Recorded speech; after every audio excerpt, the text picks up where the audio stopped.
God bless you. Shalom, shalom. Shalom, praise the Lord, shalom. Shalom, shalom, God bless you. Thank you for joining us today.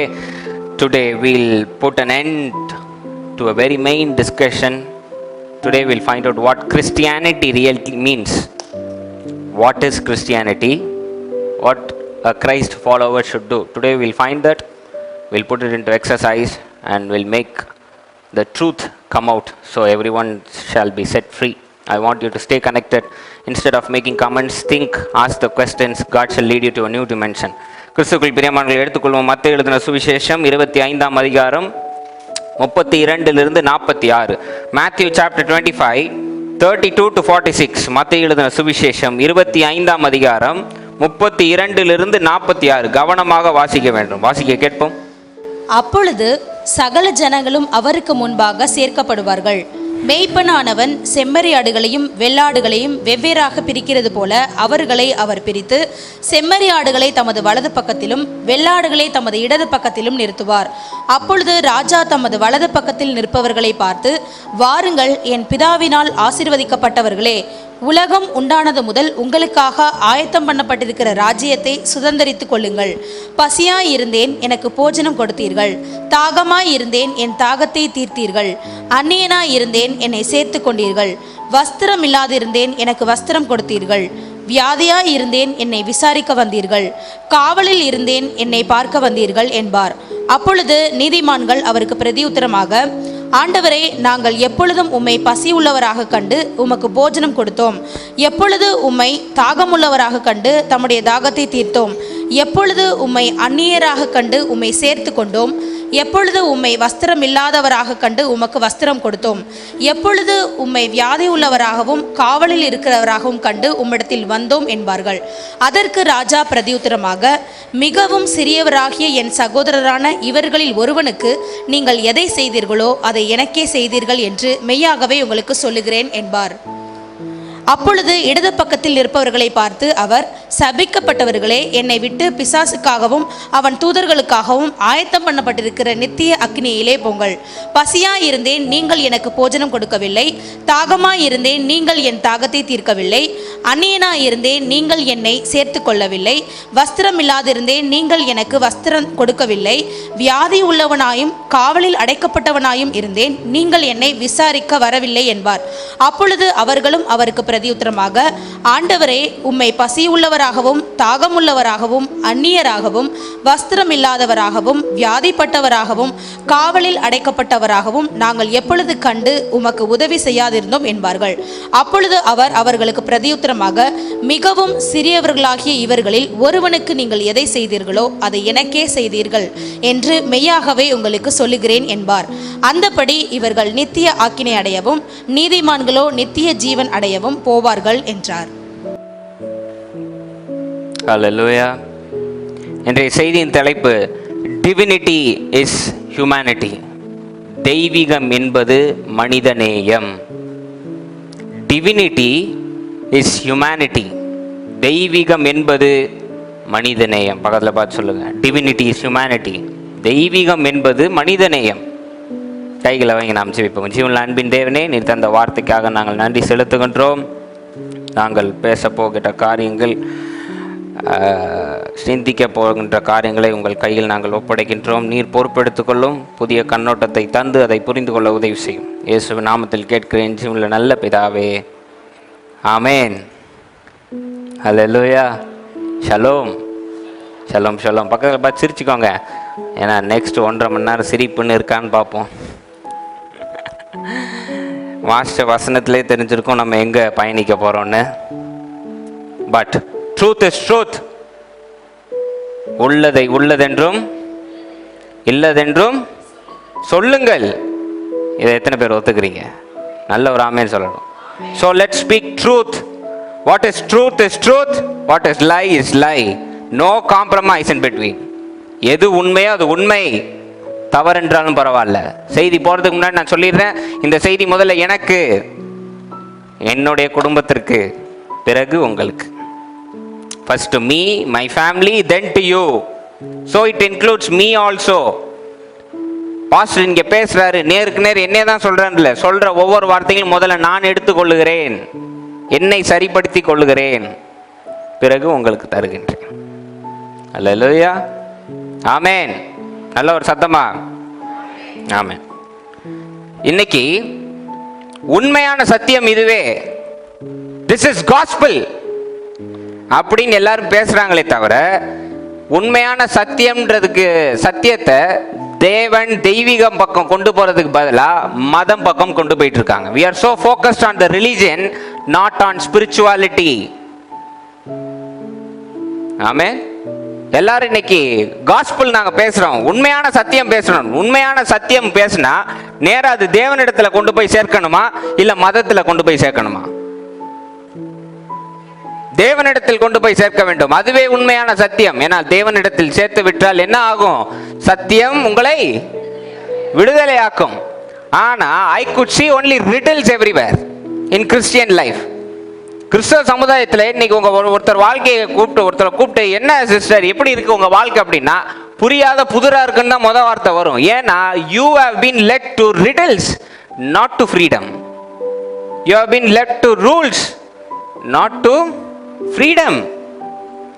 இன்னைக்கு மக்களை நல்ல கரெக்டான புரியாத புதிருக்குள்ள வழி நடத்திட்டு இருக்கோம். அறியாம, அறிஞ்சு செஞ்சீங்கன்னா உங்களுக்கான பயன் உங்களுக்கு. அறியாம இதுதான் சத்தியம், இதுதான் சத்தியம், இதுதான் சத்தியம்னு நம்ம கேள்விகள் கேட்காதனால வசனங்கள் நமக்கு புரிய மாட்டேங்குது. இன்னைக்கு நீங்க வசனம் வாசிக்கிறீங்க இல்லைன்னு நான் சொல்லல. எத்தனை பேர் டெய்லி பைபிள் வாசிக்கிறீங்க? எத்தனை பேர் தேவனுடைய அற்புதத்தை வாசிச்சிருக்கீங்க?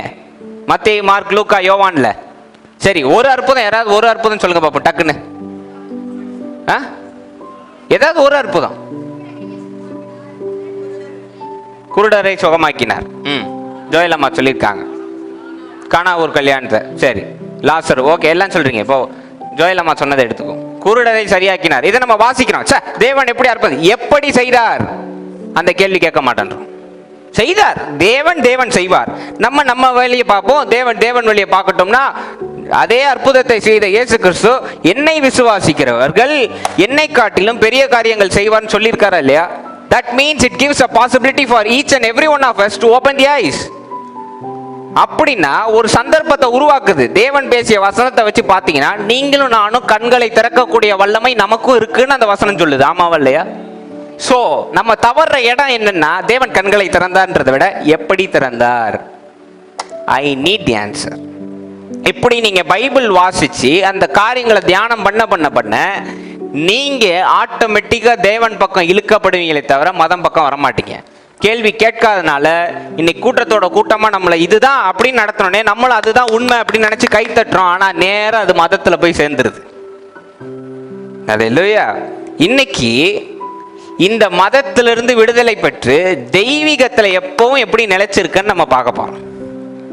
ஆமே, கிறிஸ்தவர்களா தெய்வீகம்னா என்னன்னு இன்னைக்கு நம்ம தெரிஞ்சுக்கணும். அல்லேலூயா. தெய்வீகம் தவறான வார்த்தையா? divine, divinity, it's an absolute beautiful word. God is divine னா சொல்லுவாங்க. ஹலோ, God is divine அப்படிதான் சொல்லணும். அதனால we'll find what is divine, what is religion. ஹalleluya. செய்தி போறதுக்கு முன்னாடி spirituality, divinity இது ரெண்டுக்கும் ஒரே அர்த்தம் தான். இது ரெண்டுக்கும் மதத்திற்கும் என்ன வித்தியாசம்? ஸ்பிரிச்சுவாலிட்டினா என்ன, மதம்னா என்ன அப்படின்றத பேசுறோம். முதல்ல மதம்னா என்னன்னு நான் சொல்லிடுறேன். மதம் என்பது சட்டதிட்டங்கள். இதை செய்யணும், இதை செய்யக்கூடாது, இந்த ஜாதியிலிருந்து வந்தா இப்படிதான் ஜெபம் பண்ணணும், இங்க இருந்து வந்தா இதை தான் பண்ணணும், இப்படிப்பட்டவங்க தான் பாஸ்டரோட க்ளோஸா இருக்கணும். இது மதம். இந்த நாட்டை சேர்ந்தவர்கள் தான் இதை பண்ணணும், இதை சேர்ந்தவர் தான் இப்படிப்பட்ட வழிமுறைகள்ல பண்ணாதான் இது ஏற்கப்படும், இத்தனை நாட்கள் பண்ணாதான். இது மதம். சபைக்கு போவதுதான் தேவனை காண்பது. சபைக்கு போய் ஜெபித்தால் தான் தேவன் ஜெபத்தை ஏற்றுக்கொள்வார். ஃபாஸ்டிங் போட்டு ஜெபித்தாதான். இது மதம், religion. So what is spirituality? What is divinity? தெய்வீகம் என்றால் என்ன பாஸ்டர்? எந்த இடத்துல இருந்தா என்ன, யார் கூட உட்கார்ந்து இருந்தா என்ன, எந்த காரியம் முன்னாடி வைக்கப்பட்டா என்ன, எனக்குள் தேவன் இருக்கிறார் என்று உணர்வதே தெய்வீகம். எய்தாப்ல தாழ்ந்த ஜாதியா இருந்தா என்ன, அவருக்குள்ள தேவனை பார்ப்பது தெய்வீகம். இன்னைக்கு வருகின்ற ஒரு சாதாரணமான சாப்பாடா இருந்தாலும் இந்த சாப்பாடை தந்தாரேன்னு பார்க்கிறது தெய்வீகம். எல்லாவற்றிலும் தேவன் இருக்கிறார் என்று எல்லாவற்றையும் மதித்து நடந்து கொள்வது தெய்வீகம். மதிக்காமல் இதுதான் சட்டங்கள், இது இதை விட தாழ்ந்தது, இது இதை விட உயர்ந்தது என்று பேசக்கூடியது மதம். அல்லேலூயா. புரியுதா நான் சொல்றது? ரெண்டுக்கும் வித்தியாசம் தெரியுதா உங்களுக்கு? எல்லாவற்றிலும் தேவனை காண்பது என்பது தெய்வீகம். இப்போ இங்கே உட்காந்துருக்கீங்கல்ல, கொஞ்சம் சுற்றி பாருங்க, எத்தனை பேர் உட்காந்துருக்கீங்கன்னு எல்லாரையும் பார்த்துக்கோங்க. பார்த்தீங்களா? ஆமே, ஓகே, போதும் போதும். உடனே சிசிடிவி ஃபோக்கஸ் போட்டு யார் என்ன ஜிமிக்கி என்ன இதுன்னு பார்க்க வேண்டாம். பார்த்தீங்கல்ல, பார்க்கும் போதே சே தேவனுடைய ஆத்மா எத்தனை உட்காந்துருக்கு அப்படின்னு பார்க்கறது தெய்வீகம். இது ஒரு பாவி, அது ஒரு உருப்படாத கேஸு, இது ஒரு விளங்காத கேஸு, இது மதம். ஆமென். சரி, எத்தனை பேர் யானையை பார்த்துருக்கீங்க? பக்கத்தில் உள்ள சிஸ்டரை பார்க்காதீங்க, உண்மையான யானையை கேட்டேன் நான். பார்த்துருக்கீங்களா? நேரில் பார்த்துருக்கீங்களா? நான் நேரில் பார்த்துருக்கேன், சாப்பாடு ஊட்டியிருக்கேன், அதை தொட்டு அதோட குளிப்பாட்டியும் விளாண்டுருக்கேன் நான். எனக்கு அப்படி ஒரு அனுபவம் கிடைச்சது, அதனால நான் செஞ்சுருக்கேன். எத்தனை பேர் மதம் பிடித்த யானையை பார்த்துருக்கீங்க? டிவியில் பார்த்ததோட பாச ஆண்டவர் அப்படிலாம் ஒரு சூழல் தரல. நல்லது. மதம் பிடித்த யானையை வீடியோவிலையாவது பார்த்துருக்கீங்களா? அடக்கவே முடியாது. ஒரு 5 அறிவு ஜீவன், அதுக்கு மதம் பிடிச்சாலே நம்மளால தாங்க முடியல. 6 அறிவு கொண்ட ஜீவன்களுக்கு மதம் பிடித்தால் என்ன ஆகும்? கேள்விக்குறி. ஹலோ, ஒரு 5 அறிவு ஜீவனுக்கு மதம் பிடித்தா நம்மளால தாங்க முடியல. அதே இது எல்லாவற்றையும் ஆளக்கூடிய சக்தியை நமக்கு கொடுத்து எல்லா உயிரினங்களையும் நமக்கு கீழே போட்டு ஆண்டவர் நம்மள்கிட்ட சக்தியை கொடுத்தா நமக்கு மதம் பிடிச்சா என்னங்க ஆகும்? கடைசியில் அது கொலை, கொள்ளை, பொறாமை, போர் எல்லாத்துலேயும் போய் முடிஞ்சிடும். அதுதான் இன்னைக்கு நடந்துட்டு இருக்கு. இன்னைக்கு கொலை, கொள்ளை, போர், பொறாமை எல்லாம் வருகின்றதற்கான ஆரம்ப பகுதி மதம், ரிலிஜியன். ஆமென். இப்போ நான் முக்கியமான ஒரு காரியத்தை சொல்லிக்கிறேன். Christianity is not religion. கிறிஸ்தவம் மதம் கிடையாது.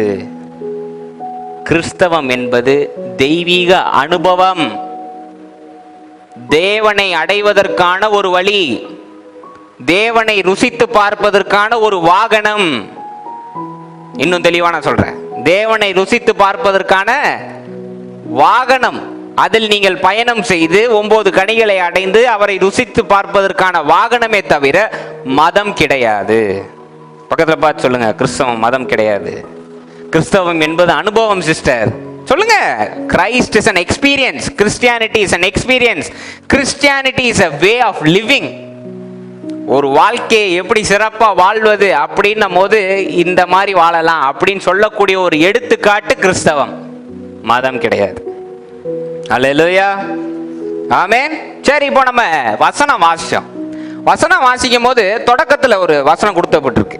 2 வகையான ஆடுகளை பத்தி கொடுக்கப்பட்டிருக்கு. இங்கிலீஷ்ல அழகா கோட், ஷீப்னு இருக்கு. தமிழ்ல என்ன கொடுக்கப்பட்டிருக்கு? செம்மறி ஆடுகளும் வெள்ளாடுகளும். இதுல கோட் எது?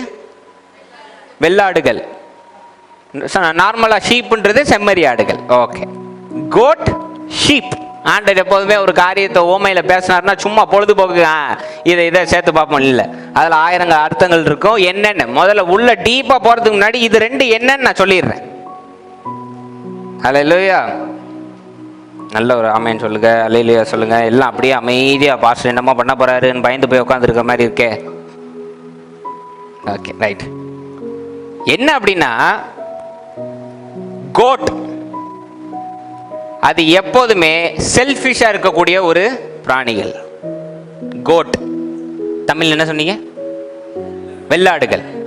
வெள்ளாடுகள் இந்த கொம்பு இப்படி இருக்கும் தெரியுமா? பார்த்துருக்கீங்களா இல்லையா? கொம்பு இப்படி இருக்கும் பாருங்க. அதெல்லாம் செல்ஃபிஷா பக்கத்தில் உள்ள ஆடுக்கு என்ன நடந்தாலும் பரவாயில்ல, தான் சேஃபா இருந்தா போதும்னு நினைக்கிற ஆடுகள். செம்மறி ஆடுகள் எப்படின்னா, கூட்டம் இருந்தால் தான் அதால் பிழைக்கவே முடியும். தான் கூட்டத்தில் ஒன்றுனாலும் எல்லாமே கத்தும். ஹலோ, வெள்ளாடு செம்மறி ஆடுகள் சாக்ரிஃபைஸுக்கு தெரியப்பட்டவை. செம்மறி ஆடுகள் தகன பலிக்கு தெரிந்தவை. அதாவது தன்னுடைய கூட்டத்தை காப்பாற்றுவதற்கு தன்னையே தகன பலி செலுத்தக்கூடிய ஆடு வகையில் அது ஒன்று. வெள்ளாடுகள் அப்படி கிடையாது. நான் நல்லா இருந்தா போதும், எனக்கு எந்த கவலையும் கிடையாது, நான் எதை குறிச்சும் கவலைப்பட மாட்டேன். இப்போ தேவன் ரெண்டு பக்கமா இதை பிரிக்கிறார். வெள்ளாடுகள் ஒரு பக்கம், செம்மறி ஆடுகள் ஒரு பக்கம். செம்மறி ஆடுகளை பார்த்து சொல்றாரு, வாருங்கள், நல்ல காரியங்களை செய்திருக்கிறீர்கள், தேவனுடைய ராஜ்யத்திற்கு உள்ளே வாருங்கள். அது இல்லையா? செம்மறி இது வெள்ளாடுகளை பார்த்து, you have no rights to enter, நீங்கெல்லாம் நுழையவே கூடாது. அது இல்லையா? நுழையவே. வாசிங்க பாப்போம் அந்த வசனத்தை.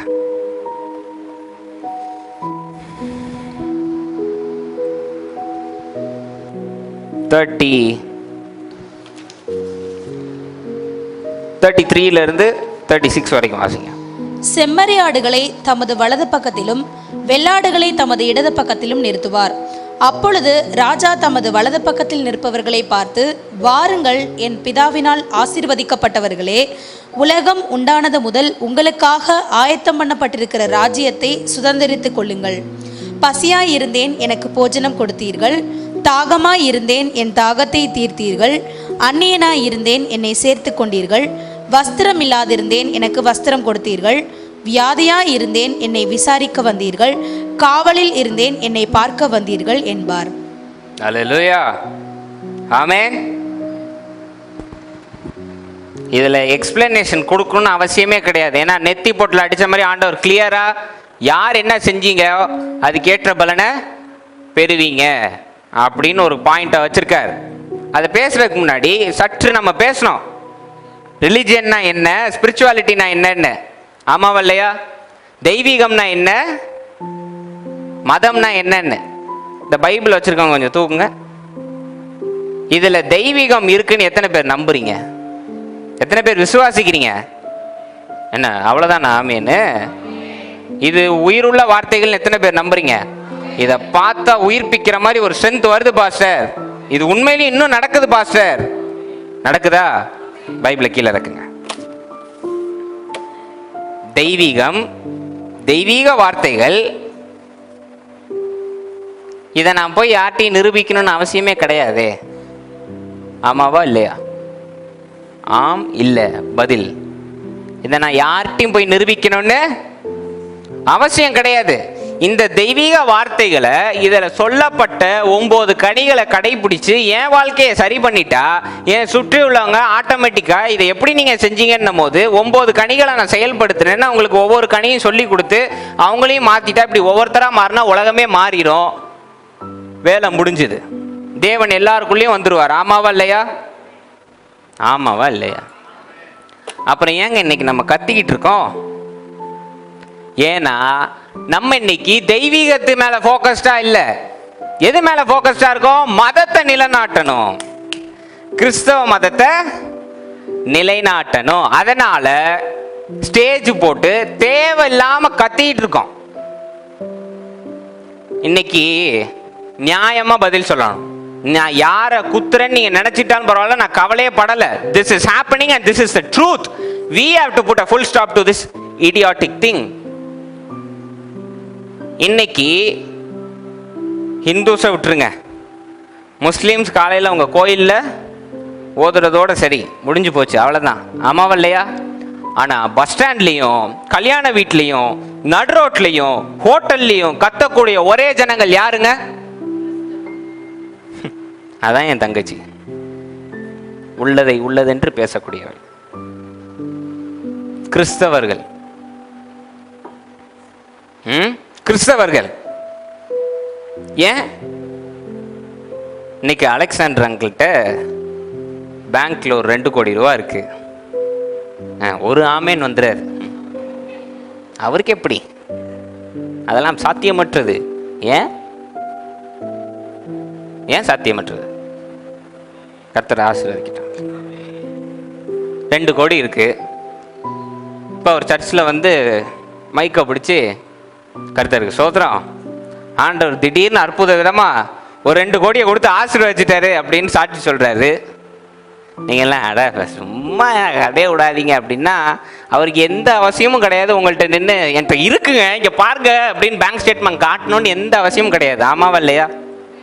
உங்கள்கிட்ட நிரூபித்து அவருக்கு 2 கோடி 4 கோடியாக மாறப்போதா?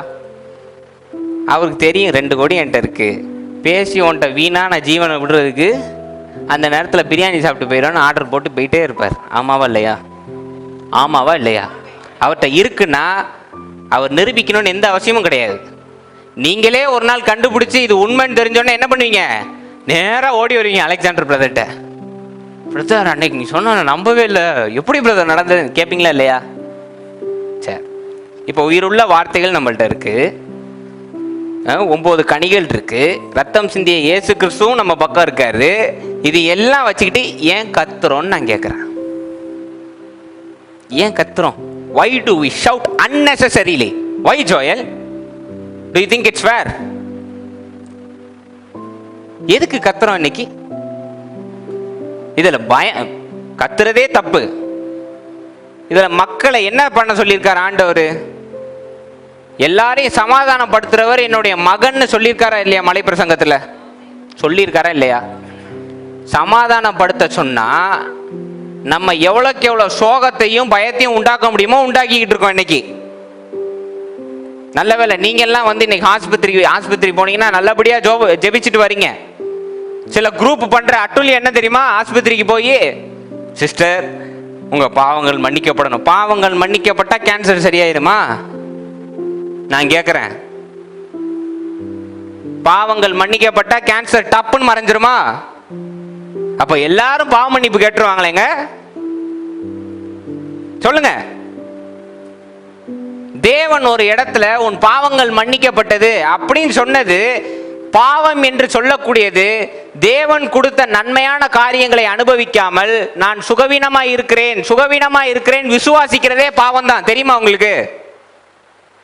இன்னைக்கு தேவன் ஒரு நல்ல சுகத்தை உங்களுக்கு கொடுத்திருக்காரு, எல்லாவற்றையும் செய்யக்கூடிய தேவன் உங்களோடு இருக்கும் பொழுது நீங்க ஒரு காரியத்தை பார்த்து பயந்து இது என்னைய மேற்கொண்டுருமோன்னு நினைக்கிறீங்க பாருங்க, அதுவே பாவம்.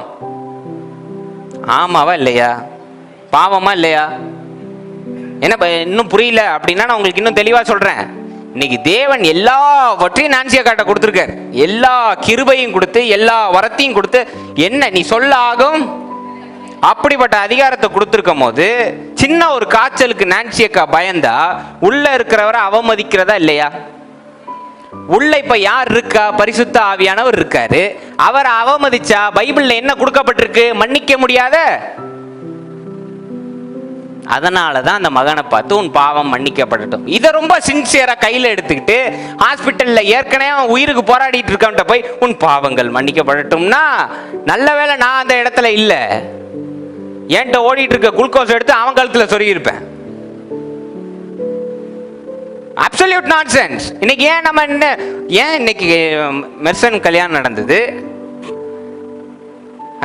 டிஎல்சி ஃபாதர்ஸ் வந்தாங்க, ஏறினாங்க, 2 பாட்டு அழகா ஒரு ஆசீர்வாதத்தை போட்டாரு, ஒரு 4 நிமிஷம் பேசினார், 4 நிமிஷத்துக்கு மேல பேசல, முடிச்சாரு, போயிட்டே இருந்தார், இறங்கி நேரா பந்திக்கு போயிட்டார். ஹலோ, நீங்க ஆர்சியில் கல்யாணம் நடந்து பார்த்துருக்கீங்களா? எங்க பாஸ்டர் அங்கிட்ட தலை வச்சே படுக்கலன்றீங்களா? பல வருஷம் ஆயிடுச்சா? போய் சும்மா பாருங்க ஆர்சியில் எப்படி கல்யாணம் நடக்குதுன்னு. ஒரு மணி நேரத்துக்குள்ள ஃபுல் செரிமனியை முடிச்சு அனுப்பிடுவாங்க. தாலியை கட்டியா, பைபிளை கொடுத்தியா, கிளம்பு, பேச்சே கிடையாது. ஒருத்தனுக்கு ஒருத்தி அப்படின்வாரு, 2 வார்த்தையை பேசுவாரு, ஓடு, முடிஞ்சு போச்சு. ஆனா இங்கே தான் ஆதாம் விழா எலும்பை எடுத்து என் மண்டையை உடைத்த வரைக்கும் அப்படின்னு எல்லா கதையும் ஓடும். ஒரு கல்யாணத்துக்கு போய் நான் ரொம்ப நொந்து போயிட்டேன். ஸ்டேஜில் வேற என்னை உட்கார வச்சுட்டாங்க. சரி, தேவனுடைய அன்பை காட்டணுமே, நான் அமைதியாக உட்காந்தேன். அந்த காலம் மாதிரி எந்திரிச்சு போட அப்படின்றதுனா பால் தீர்க்க தரிசியை போட மாதிரி ஒரே போடா போட்டிருப்பேன். பேசுறாரு, சம்பந்தமே இல்லாம பேசிக்கிட்டு இருக்காரு. பரலோகத்தில் எப்படி இருக்கும்? இல்ல இப்போ கல்யாணத்துல என்ன நடக்கும்? அது என் கேள்வி. கல்யாணம் பண்ணி போறவங்களுக்கு உங்களுடைய அறிவுரை என்ன அப்படின்னா அது வரமாட்டேங்குது. நான் ஒரு 350 கல்யாணம் பண்ணி எத்தனை பேர் இப்ப நல்லா இருக்காங்க?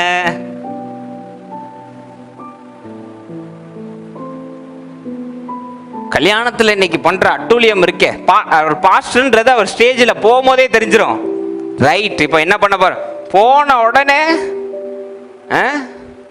ரோஹித் சர்மா அப்படி கிரிக்கெட்ல நிக்கிற மாதிரி என்ன செங்கடல்ல பழக்கிறீங்க, அங்கேயே பிளவை உண்டாக்கிறோம். கணவனுக்கும் மனைவிக்கும் புதுசா கல்யாணம் ஆனவங்க 2 பேருக்கு நடுவில் பிளவை உண்டாக்கி நின்றுட்டு இருக்கோம். அப்படியே இறக்குறாங்களாம். என்னத்தை இறக்குறீங்க? எதுக்கு அங்க நின்று கத்துறீங்க? உன்கிட்ட உண்மை இருக்குன்னா எதுக்கு நீ கத்தணும்? சரி, பைபிள் ரொம்ப அருமையா வாசிக்கிற ஆட்கள் நீங்க இருக்கீங்க. இயேசு கிறிஸ்து ஊழியம் செஞ்ச 3.5 வருஷத்தை கரைச்சு குடிச்சிருக்கீங்க, ஆமாவா இல்லையா? எந்த இடத்துல தேவன் கத்தி கொண்டு இருந்தார் அப்படின்னு இருக்கு? எந்த இடத்துல தேவன் சத்தத்தை உயர்த்தி பேசினார்னு இருக்கு? பேய ஓட்டும் போது கூட அவர் சத்தத்தை உயர்த்தினார்னு ஒருத்தர் எழுதல. இத்தனைக்கும் மத்தேயு லூக்காலாம் ஒரு புள்ளி விவரம் விடாம எழுதுறவங்க. ஹலோ, எந்த பரிசேயன் இருந்தா, யார் இருந்தா, எத்தனை மக்கள் இருந்தாங்க, எத்தனை பேர் கூடி பார்த்துக்கிட்டு இருந்தா, ஆண்டவர் என்ன சொன்னாரு, இவங்க என்ன பதில் சொன்னாங்க, எல்லாத்தையும் விளாவாரியா எழுதுறவங்க இதை எழுதியிருக்கணுமா இல்லையா? சத்தத்தை உயர்த்தி பேசினார் அப்படின்னு ஏதாவது எழுதியிருக்கணுமா? அன்பாக பேசினார்னு எழுதியிருக்காங்க, அரவணைத்தார்னு எழுதியிருக்காங்க, கையை வைத்து தொட்டார்னு எழுதியிருக்காங்க. சத்தத்தை உயர்த்தி பேசினார்னு எழுதியிருக்கணுமா இல்லையா? ஆனா 3.5 வருஷத்துல தேவன் ஒரு இடத்துலையும் சத்தத்தை உயர்த்தி பேசவில்லை. நீங்கள் ஏன் என்று கத்தி கொண்டு இருக்கிறீர்கள் என்பது என் கேள்வி. அப்போ உங்கள்கிட்ட உண்மை இல்லைன்னு நீங்க பயப்படுறீங்க, அப்படிதானே? உங்களை மட்டும் சொல்றேன்னு இல்லை, இத்தனை வருஷமா நானும் அதை தான் பண்ணிட்டு இருந்தேன். ஒன்னு சொல்லவா? ஒருத்தர் பொய் சொல்றாரு ஈஸியா எப்படி தெரியுமா கண்டுபிடிக்கலாம்? அவர் கத்தி மற்றவங்களை பேச விடாம கத்தி தானே பேசிட்டு இருப்பார் பாருங்க, அப்பயே கண்டுபிடிச்சிடலாம் இவர் பொய் சொல்லிட்டு இருக்காருன்னு. அவர் தான் ஈஸியான டெக்னிக். வீட்டில் ஒரு சண்டைன்னு வைங்க, யாராவது ஒருத்தர் மாற்றி மாற்றி அப்படியே சத்தத்தை உயர்த்தி பேசினா இவர் தான் தப்பு பண்ணியிருக்காருன்னு கண்டுபிடிச்சிடலாம் ஈஸியாக. ஏன்னா தப்பு பண்ணாதவன் பார்த்துக்கிட்டே இருப்பான். சரி, நீ இல்லாத போல அதெல்லாம் கொட்டி தீர்த்துரு, கடைசியில் நான் சொன்னதான் நடக்கும், அமைதியாக அப்படி பார்த்துக்கிட்டே இருப்பான். ஆமாவா இல்லையா? பண்ணியிருக்கீங்களா இல்லையா? கணவர்கள் பண்ணியிருப்பாங்க, எனக்கு தெரியும். பாக்கியவான்கள் நீங்கள்லாம். ஏன்னா நீங்கள் பேசவும் முடியாது, பேசினாலும் ஏற்றுக்கொள்ள முடியாத ஒரு சூழலில் இருப்பீங்க. அதனால நீங்கள் அமைதியாக இருந்திருப்பீங்க. ஆனால் அதானே நடந்திருக்கும். கடைசியில் நீங்கள் சொன்னது தான் நடந்திருக்கும். சொந்த அக்காவே வேட்டு வச்சிரும் நீங்கள் சொல்லியிருப்பீங்க. சொல்லி இது கேட்காம உங்களை வந்து திட்டியிருப்பாங்க. நீங்கள் அமைதியாக இருந்து காரியத்தை சாதிச்சிருப்பீங்க. ஆமாவா இல்லையா? எதுக்கு இன்னைக்கு கத்துறீங்க? Shouting unnecessarily.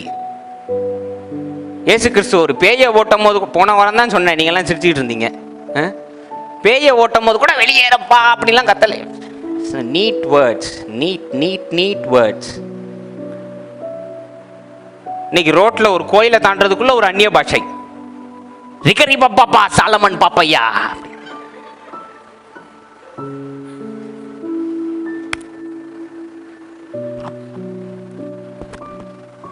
நீங்க கிறிஸ்தவ சமுதாயத்திலே இருக்கிறதுனால உங்களுக்கு தெரியல. நீங்க கிறிஸ்தவன் சொல்லிக்காம வெளியில கிறிஸ்தவர்களையும், அதுவும் இந்த முக்கியமா இந்த பெந்தகோஸ்தையை பத்தி வெளியில கேட்டு பாருங்க. ரொம்ப அசிங்கமா பேசுறாங்க. ரொம்ப பெருமையா இருக்கு. ஏன்னா நம்ம பண்ண காரியங்கள் எப்படி. நான் தூத்துக்குடி போயிருந்தேன் எங்க பெரியப்பா வீட்டுக்கு, எங்க டேடி வீட்டுக்கு. அவங்க டிரைவர் ஒருத்தர் இருந்தார். அவரோட வெளியில போற ஒரு சூழல். அப்போ கரெக்டாக ஒரு பெரிய சபை, பெந்தகோஸ்தை சபை இருந்தது. எல்லாம் வெள்ளை போட்டு காலையிலேயே பேய் மாதிரி போயிட்டு இருந்தது. எனக்கு சரியான சிரிப்பு. நான் வாயை வச்சுட்டு சும்மா இல்லாமல், அவர் பேர் ஆண்டோ. பார்த்தீங்களா ஆண்டோனை? என்ன பண்ணிட்டு இருக்காங்கன்னா, அவர் சிரிச்சுட்டே இருந்தவர் என்று சொன்னார். ஒரு தடவை தம்பி என்னை கட்டாயப்படுத்தி கூப்பிட்டானுங்க. நான் வரமாட்டேன்னு எவ்வளோ சொன்னேன். என் நண்பனுக்காக, சரி நண்பனுக்காக போவோன்னு மனம் திரும்பி வந்திருக்காங்க. பார்த்துக்கங்க, நண்பனுக்காக அன்புக்காக சபைக்கு போகலான்னு இந்த சபைக்கு வந்திருக்காங்க. போய் ஒரு 10 நிமிஷம் தானா பக்கத்தில் நின்ன நண்பனை அபிஷேகத்தில் நிறைஞ்சு வாயிலே அடிச்சிருக்கானுங்க பளிச்சுன்னு. அன்னையோட விட்டேன் தம்பி, காலே எடுத்து வைக்கலன்னாரு. கையை கொடுங்க, ரொம்ப புண்ணியமான ஒரு காரியம் செஞ்சீங்க, அதனால தான் இன்னைக்கு நல்லா இருக்கீங்க அப்படின்ட்டு வந்தேன். கத்துனா கர்த்தர் இறங்குவார்னு யார் சொன்னா? கத்துனா கர்த்தர் இறங்குவார்னு யார் சொன்னா? இங்க யாராவது ஒருத்தர் நிரூபிச்சு காட்டுங்க பார்ப்போம். கத்துனா கர்த்தர் இறங்கிடுவார்னு ஒருத்தர் நிரூபிச்சு காட்டுங்க. அமைதியா இருந்தா கர்த்தர் இறங்குவார் நான் நிரூபிச்சு காட்டுறேன். என்னால் காட்ட முடியும். அமைதியா இருந்தா தேவனை உணர முடியும், தேவன் பேசுறத நல்லாவே கேட்க முடியும்ன்றத நான் நிரூபிச்சு காட்டுறேன். கத்துனா கத்தர் வருவார்ன்றத நீங்க நிரூபிச்சு காட்ட முடியும்னா காட்டுங்க பாப்போம். சும்மா ஓவோன்னு ஒவ்வொரு மீட்டிங்லையும் கத்துனா. ஒரு தடவைலாம் நம்ம சபையில நடந்தது, ஒருத்தர் வந்து பாட்டு பண்ணாரு பாருங்க, சாப்பிட்டு அப்போதான் எல்லாரும் மேல ஏறி இருக்காங்க. அக்கினி அக்கினி அக்கினி அக்கினி அக்கினின்றாரு. நம்ம ஜனம் நவுற மாட்டேன்ருச்சு, ஏன்னா சாப்பிட்டப்போதான் திம்முன்னு உட்காந்துருக்கு. உண்ட மயக்கம் சீஷர்களுக்கும் உண்டு. கிறிஸ்தவ வழியில மாத்திக்கிட்டாங்க. மாத்திட்டு உட்காந்து நம்ம ஜனம் இப்படியே பார்த்துட்டு இருக்கு. அவர் அக்கினியில நிரம்புவாங்கன்னு பாடுன்னு ரொம்ப கஷ்டப்பட்டார். கடைசியில மைக்க வச்சுட்டு போய் உட்காந்துட்டார். ஏன்? இன்னைக்கு நம்ம எல்லாம் ஓன்னு இப்படி தட்டினாதான் அபிஷேகம் இறங்குமா? 4 நாளைக்கு முன்னாடி ஒரு வீடியோ பார்த்தேன், ரொம்ப மனசு நொறுங்கிருச்சு. சை அப்படின்னு ஒருத்தர் ஸ்டேஜில் நின்று சங்கீதம் 100 நீங்க வாசிங்க தயவுசெய்து. எல்லா கிறிஸ்தவரும் சங்கீதம் 100 வாசிங்க. உங்களுக்கான முதல் கட்டளை அதுதான். தேவனுடைய சமூகத்தில் வரும்போது எப்படி இருக்கணுமா? ஆனந்த சத்தத்தோடும் கம்பீர முழக்கத்தோடும் அவர் சந்நிதி முன் வாருங்கள். எடுத்து வாசிங்க சங்கீதம் 100 எடுங்க. எல்லாருக்கும் கேட்கிற மாதிரி நான்சி அக்கா நீங்க வாசிங்க தயவுசெய்து. பூமியின் குடிகளே எல்லாரும் கர்த்தரை கம்பீரமாய் பாடுங்கள். கர்த்தரை கம்பீரமாக பாடுங்கள். மகிழ்ச்சியோட கர்த்தருக்கு ஆராதனை செய்து ஆனந்த சத்தத்தோட அவர் சன்னதி முன் வாருங்கள். ஆராதனை என்றாலே சொல்லக்கூடிய ஒரே ஆள் தாவீது. அவர் எழுதியிருக்கிறார், அவர் சன்னதி முன் மகிழ்ச்சியுடன் வாருங்கள். தொடர்ந்து வாசிங்க. கர்த்தரே தேவன் என்று அறியுங்கள். கர்த்தரே தேவன் என்று அறியுங்கள். நாமல்ல அவரே நம்மை உண்டாக்கினார். நாம் அவர் ஜனங்களும் அவர் மேய்ச்சலின் ஆடுகளுமாய் இருக்கிறோம். அவர் வாசல்களில் துதியோடும் அவர் பிரகாரங்களில் புகழ்ச்சியோடும் பிரவேசித்து அவரை துதித்து அவருடைய நாமத்தை ஸ்தோத்தரியுங்கள். கர்த்தர் நல்லவர், அவருடைய கிருபை என்றென்றைக்கும், அவருடைய உண்மை தலைமுறைக்கும் உள்ளது. என்ன போட்டிருக்குன்னு பாத்தீங்களா? நீங்க சர்ச்சுக்கு வரும்போது எப்படி வரணுமா? ஜாலியா வரணும். ஆண்டவர் எனக்கு எல்லாவற்றையும் செஞ்சுட்டார் அப்படின்னு வரணும். அன்னைக்கு அந்த பாஸ்டர், அவர் யாருன்னு தெரியல, I don't know who he is, ஸ்டேஜில் நின்று இந்த ஜனங்களை ரட்சிக்க ஆட்கள் இல்லை அழுது, அவ்வளோ அழுக. நான் அந்த வீடியோவை சொல்லாம கொள்ளாம எங்க அம்மாட்ட போட்டோன்னே, யார் இறந்துட்டா என்ன ஆச்சுன்னு தான் கேட்டாங்க. முதல் கேள்வி கேட்டியா இல்லையாமா? ஹேனாலாம் யார் டர்ஜ் ஆயிட்டா அப்படின்னு கேட்டா. இல்ல யாரு டர்ஜாவில், இங்க ஒருத்தர் தான் ரொம்ப டர்ஜாயிட்டாரு. ஏன்னா அப்படி ஆத்துமாக்களை சேர்க்கிறாங்களாம். ஆத்துமாக்கள் தவறி போயிட்டு இருக்கத இப்படி பண்ண எங்க ஆத்துமா சேரும்? உனக்கு தான் ஆவியும் ஜீவனும் போய் சீக்கிரம் உயிர் போயிடும். ஆத்துமாவை மாத்தணும்னா 12 சீஷர்கள் என்ன பண்ணாங்கன்னு முதல்ல தெரிஞ்சுக்கோங்க. இயேசு கிறிஸ்து எத்தனை சீஷர்கள் வச்சிருந்தாரு? 12. அதுல ஒருத்தர் வெளியே போயிட்டார். இந்த 11 பேர் இயேசு கிறிஸ்து போனதுக்கு அப்புறம் என்ன செஞ்சாங்க நான் சொல்லவா? ஒவ்வொரு இடத்துக்கும் போய் இயேசு கிறிஸ்துக்கு என்று சபையை கட்டுங்கள், இயேசு கிறிஸ்துவை பற்றி தெரிந்து கொள்ளுங்கள், இயேசு கிறிஸ்து தான் சபையை நீ கட்டியே தீரு, இதுதான் உண்மைன்னு பேசல. பேதுரு பெந்தகோஸ்தே நாள்ல போய் நீ மதம் மாறுன்னு சொல்லல. யூதன்ல இருந்து நீ இயேசு கிறிஸ்துவை ஏற்றுக்கொள், மதம் மாற சொல்லல. பேதுரு சொன்னது நீ மனம் மாறு, மதம் மாற இல்ல, மனம். repent, not religiously turn. மனம் மாற சொன்னார். பாவத்தெல்லாம் விட்டுட்டு உனக்குள்ள ஒரு அழகான ஒரு ஒளி ஒளிஞ்சுக்கிட்டு இருக்கு, அதை நல்ல பிரகாசமா எரிய வைன்றதுதான் பேதுருடைய செய்தியை தவிர இயேசு கிறிஸ்து சபையை கட்டுன்னு 12 சீஷர்ல யாராவது ஒருத்தர் சொன்னார் நீங்க எடுத்து காட்டுங்க பார்ப்போம். இந்த 12 பேர், இந்த 11 பேர் என்ன தெரியுமாங்க பண்ணாங்க? இயேசு கிறிஸ்து என்ன வாழ்க்கை வாழ்ந்தாரோ, என்ன பாஸ்டர் வாழ்க்கை வாழ்ந்தாரு, அன்பு செலுத்தினார், அரவணைச்சார், அந்த வாழ்க்கைய வாழ்றதுக்கு தன்னை மாற்றி கொண்டாங்க.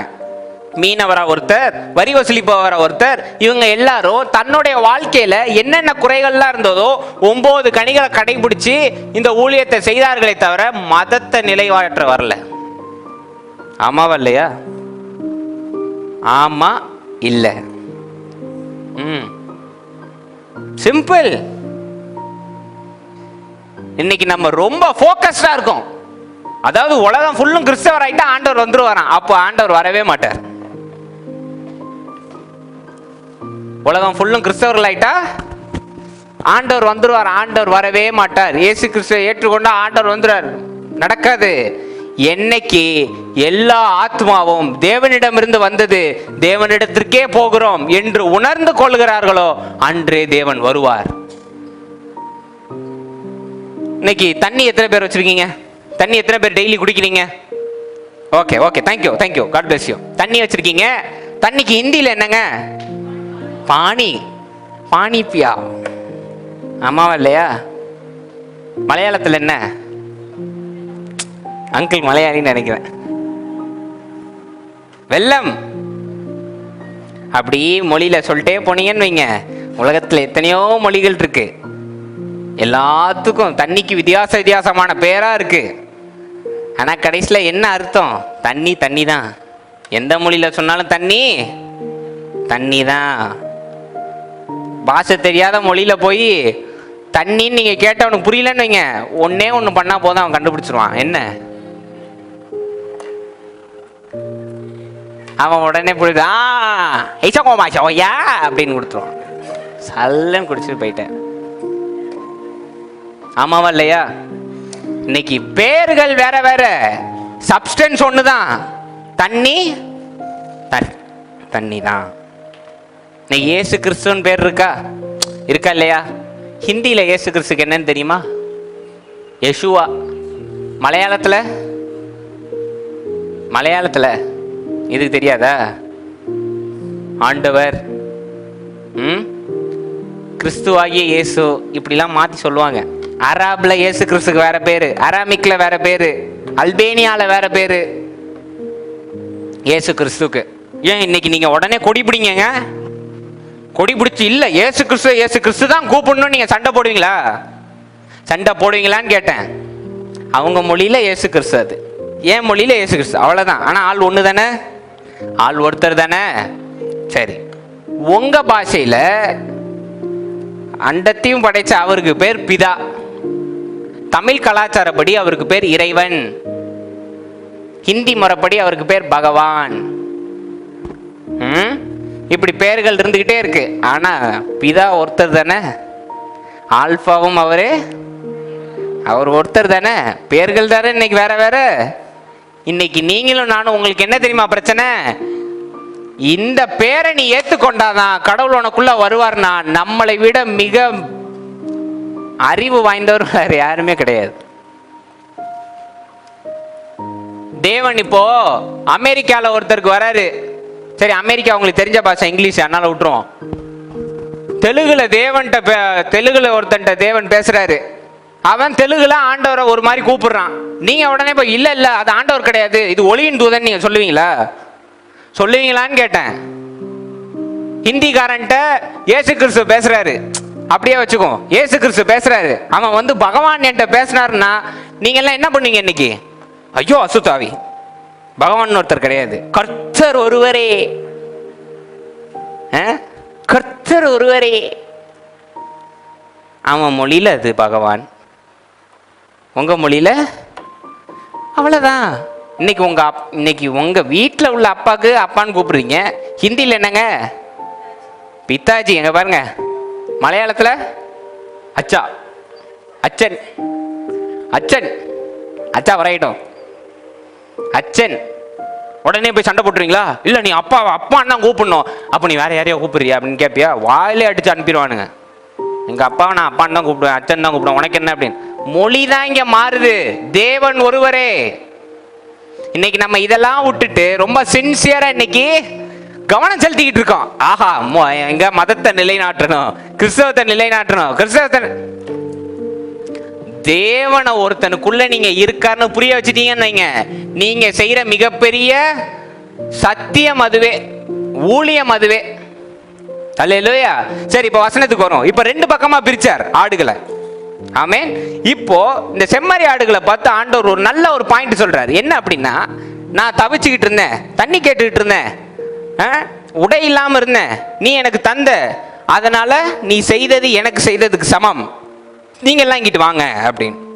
ஆனால் வெள்ளாடுகளை பார்த்து நீங்கள் செய்யலை, அதனால் நீங்கள் ஒதுங்கி போங்க அப்படின்னு சொல்லிட்டார். சொன்னாரா இல்லையா? நல்ல ஒரு ஆமேன் சொல்லுங்க. ஆமேன். 35-40 வாசிங்க பார்ப்போம். பசியாய் இருந்தேன், எனக்கு போஜனம் கொடுத்தீர்கள். பசியாய் இருந்தேன், போஜனம் கொடுத்தீர்கள். தாகமாய் இருந்தேன், என் தாகத்தை தீர்த்தீர்கள். அந்நியனாய் இருந்தேன், என்னை சேர்த்து கொண்டீர்கள். வஸ்திரம் இல்லாதிருந்தேன், எனக்கு வஸ்திரம் கொடுத்தீர்கள். வியாதியாய் இருந்தேன், என்னை விசாரிக்க வந்தீர்கள். காவலில் இருந்தேன், என்னை பார்க்க வந்தீர்கள் என்பார். அப்பொழுது நீதிமான்கள் அவருக்கு பிரதியுத்தரமாக, ஆண்டவரே, நாங்கள் எப்பொழுதும் உம்மை பசி உள்ளவராக கண்டு உமக்கு போஜனம் கொடுத்தோம். எப்பொழுது உம்மை தாகம் உள்ளவராக கண்டு உம்முடைய தாகத்தை தீர்த்தோம். எப்பொழுது உம்மை அந்நியராக கண்டு உம்மை சேர்த்து கொண்டோம். எப்பொழுது உம்மை வஸ்திரம் இல்லாதவராக கண்டு உமக்கு வஸ்திரம் கொடுத்தோம். எப்பொழுது உம்மை வியாதி உள்ளவராகவும் காவலில் இருக்கிறவராகவும் கண்டு உம்மிடத்தில் வந்தோம் என்பார்கள். அல்லேலூயா. இதைவிட மிக தெளிவாக ஒரு இவ்வளவு நீள கத்தி எடுத்து நேருக்கு நேர் யாராலையும் குத்த முடியாது. அந்த அளவுக்கு இயேசு கிறிஸ்து நேருக்கு நேரா உண்மையான ஊழியம்னா என்னன்னு கொடுத்துருந்தோம். இத்தனை வருஷம் நம்ம தவறி இருக்கோம், இருந்தாலும் நான் உங்களுக்கு சொல்லிடுறேன் உண்மையான ஊழியம்னா என்னன்னு. உண்மையான ஊழியன்றது பேய்களை ஓட்டுறதும், 4 மினிஸ்ட்ரி போடுறதும், 4 அது என்ன கிராம ஊழியங்கள் போறதும், ஜெயிலுக்கு போய் விசாரிக்கிறதும், உடனே வந்து 4 டிராக்ஸ் அடிச்சு கொடுக்க, இது ஊழியம் கிடையாது.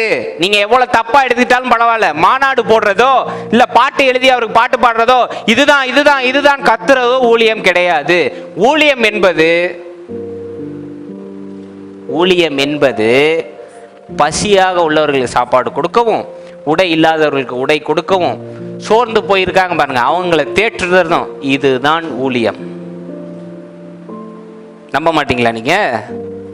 யாக்கோபு 1:27 எடுத்து வாசிங்க. யாக்கோபு 1:27. இதை நானாக சொல்லவில்லை, உங்கள் வேதத்தில் கொடுக்கப்பட்டிருக்கிறது. யாக்கோபு 1:27. திக்கற்ற பிள்ளைகளும் விதவைகளும் படுகிற உபத்திரவத்திலே அவர்களை விசாரிக்கிறதும் உலகத்தால் கரைப்படாதபடிக்கு தன்னை காத்துக்கொள்ளுகிறதுமே பிதாவாகிய தேவனுக்கு முன்பாக மாசில்லாத சுத்தமான பக்தியாய் இருக்கிறது. சுத்தமான பக்தியாய் இருக்கிறது. பக்தி, இந்த வார்த்தையை கொஞ்சம் பேசுவோம். பக்தி என்று சொல்லக்கூடிய ஒரு வார்த்தையை வைத்துக்கொண்டு சபைக்கு வருவதும், சரியாக டைத்து கொடுப்பதும், கம்யூனியன் சர்வீஸை மிஸ் பண்ணாம வரதும், ஞானஸ்தானம் எடுப்பதும், பேரை மாற்றிக்கொள்வதும் பக்தி கிடையாது. திக்கற்ற பிள்ளைகளுக்கும் விதவைகளை விசாரிப்பதற்கும் தம்முடைய இருதயம் மாயைக்கு இடம் கொடுக்காமல் தேவனோடு ஒன்றாகுவதே சுத்தமான பக்தி. நான் ஏன் இப்ப இவ்வளவு நேரம் ஏன் கத்திட்டு இருக்கீங்கன்னு கேட்டேன். இப்ப புரியுதா? ஏன்னா நீங்க செய்யற ஊழியம் வேஸ்ட். எவ்வளவு கொச்சிக்கிட்டாலும் பரவாயில்ல, ஒரு பயன் கிடையாது. ஏன்னா நீங்க செய்யற ஊழியத்துக்கு தேவன் என்ன பதில் சொல்றாருன்னு உங்களுக்கு தெரியுமா? மத்தேயு 7:21-23 வாசிங்க. நம்ம செய்யற ஊழியத்தை தேவன் என்ன சொல்கிறார் அப்படின்றத பாருங்க. மத்தேயு 7:21-23. பரலோகத்தில் இருக்கிற என் பிதாவின் சித்தத்தின்படி செய்கிறவனே பரலோக ராஜ்யத்தில் பிரவேசிப்பாயான அல்லாமல் என்னை நோக்கி கர்த்தாவே கர்த்தாவே என்று சொல்லுகிறவன் அதில் பிரவேசிப்பதில்லை. அந்நாளில் அநேகர் என்னை நோக்கி கர்த்தாவே கர்த்தாவே உமது நாமத்தினாலே தீர்க்க தரிசனம் உரைத்தோம் அல்லவா, ஒன்னு உமது நாமத்தினாலே பிசாசுகளை துரத்தினோம் அல்லவா, 2 உமது நாமத்தினாலே அநேக அற்புதங்களை செய்தோம் அல்லவா என்றார்கள். 3 அப்பொழுது நான் ஒரு காலும் உங்களை அறியவில்லை. வாசிங்க. அக்கிரம செய்கைக்காரரே, என்னை விட்டு அகன்று போங்கள் என்று அவர்களுக்கு சொல்லுவேன். என்னங்க இது? உங்களையும் என்ன சொல்லியிருக்காரு ஆண்டவர் இத்தனை வருஷமா? ஒரு 4 ஆத்துமாவை மாத்திட்டா பரலோகத்துல நமக்கு பங்களான்னு சொல்லியிருக்காரா இல்லையா? எங்களுக்குலாம் சொல்லியிருக்காங்கப்பா. நான் உண்மையை ஒத்துக்கிறேன். நீங்கள்லாம் ரொம்ப அப்படியே கேட்காம வளர்ந்தவங்க, நாங்கள் கேட்டு வளர்ந்தவங்க. நான் சொல்லிடுறேன், எங்களை சொல்லியிருக்காங்க, எவ்வளோக்கு எவ்வளோ ஆத்துமா சேர்க்குறியோ அவ்வளோக்கு எவ்வளோ பெரிய பங்களாவான் பரலோகத்தில். மெக்சிகோவில் வித்துக்கிட்டு இருக்கானுங்க பரலோகத்தில் பிளாட்டு போட்டு. நீங்கள் யாராவது இன்வெஸ்ட்மெண்ட் பண்ணுறீங்களா? பரலோகத்தில் 1 ஏக்கர் நிலம் 45 லட்சம் ரூபா. யார் இன்வெஸ்ட் பண்ணுறீங்க? எப்படி மக்கள் முட்டாள்தனமாயிட்டு இருக்காங்க பாருங்க. மக்களும் காசு கொடுத்துட்டு இருக்காங்க. பொய் சொல்லல, நியூஸ்ல வந்தது. பரலோகத்தை கூறு போட்டு விற்கிற அளவுக்கு வளர்ந்துட்டானுங்க, பாத்துக்கங்க.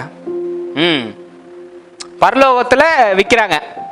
ஜோயலம்மா சொல்லுங்க, உங்களுக்கு ஒரு 2 பிளாட் நான் வாங்கி போடுறேன், இன்வெஸ்ட் பண்ணுங்க, இன்னைக்கு நல்ல முக்கு வீடா பார்த்து நான் வாங்கி கொடுக்குறேன். நான் வாங்கி கொடுக்குறேன்ல, எனக்கு ஒரு கமிஷன் வச்சிருங்க.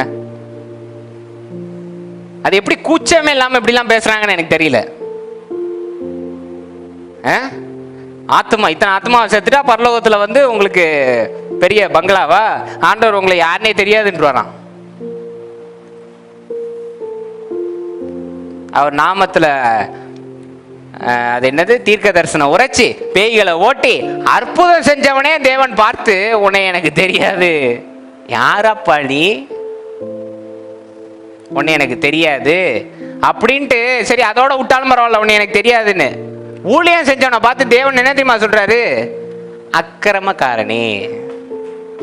ஹலோ, அக்கிரம. இன்னைக்கு நீங்க ரொம்ப கஷ்டப்பட்டு உலகத்துல ஒருத்தரையாவது நான் கர்த்தரிடம்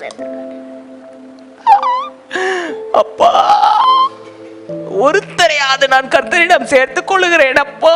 அக்கிரமக்காரரே, உங்களுக்கு ஐயோ.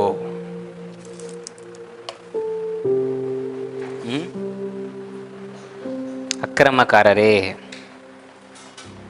சரி, இன்னைக்கு பரிசு எத்தனை பேருக்கு பரிசேயர்களை பிடிக்கும்?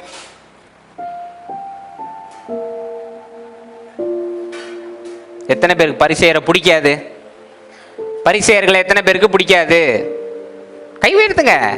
ஓ, சமநிலை, அன்பு செலுத்துறோம் பாஸ்டர். தேவன் அன்பா இருக்க சொல்லியிருக்காருல, அன்பு செலுத்துறான். இல்லை, உங்க யாருக்கும் பிடிக்காது.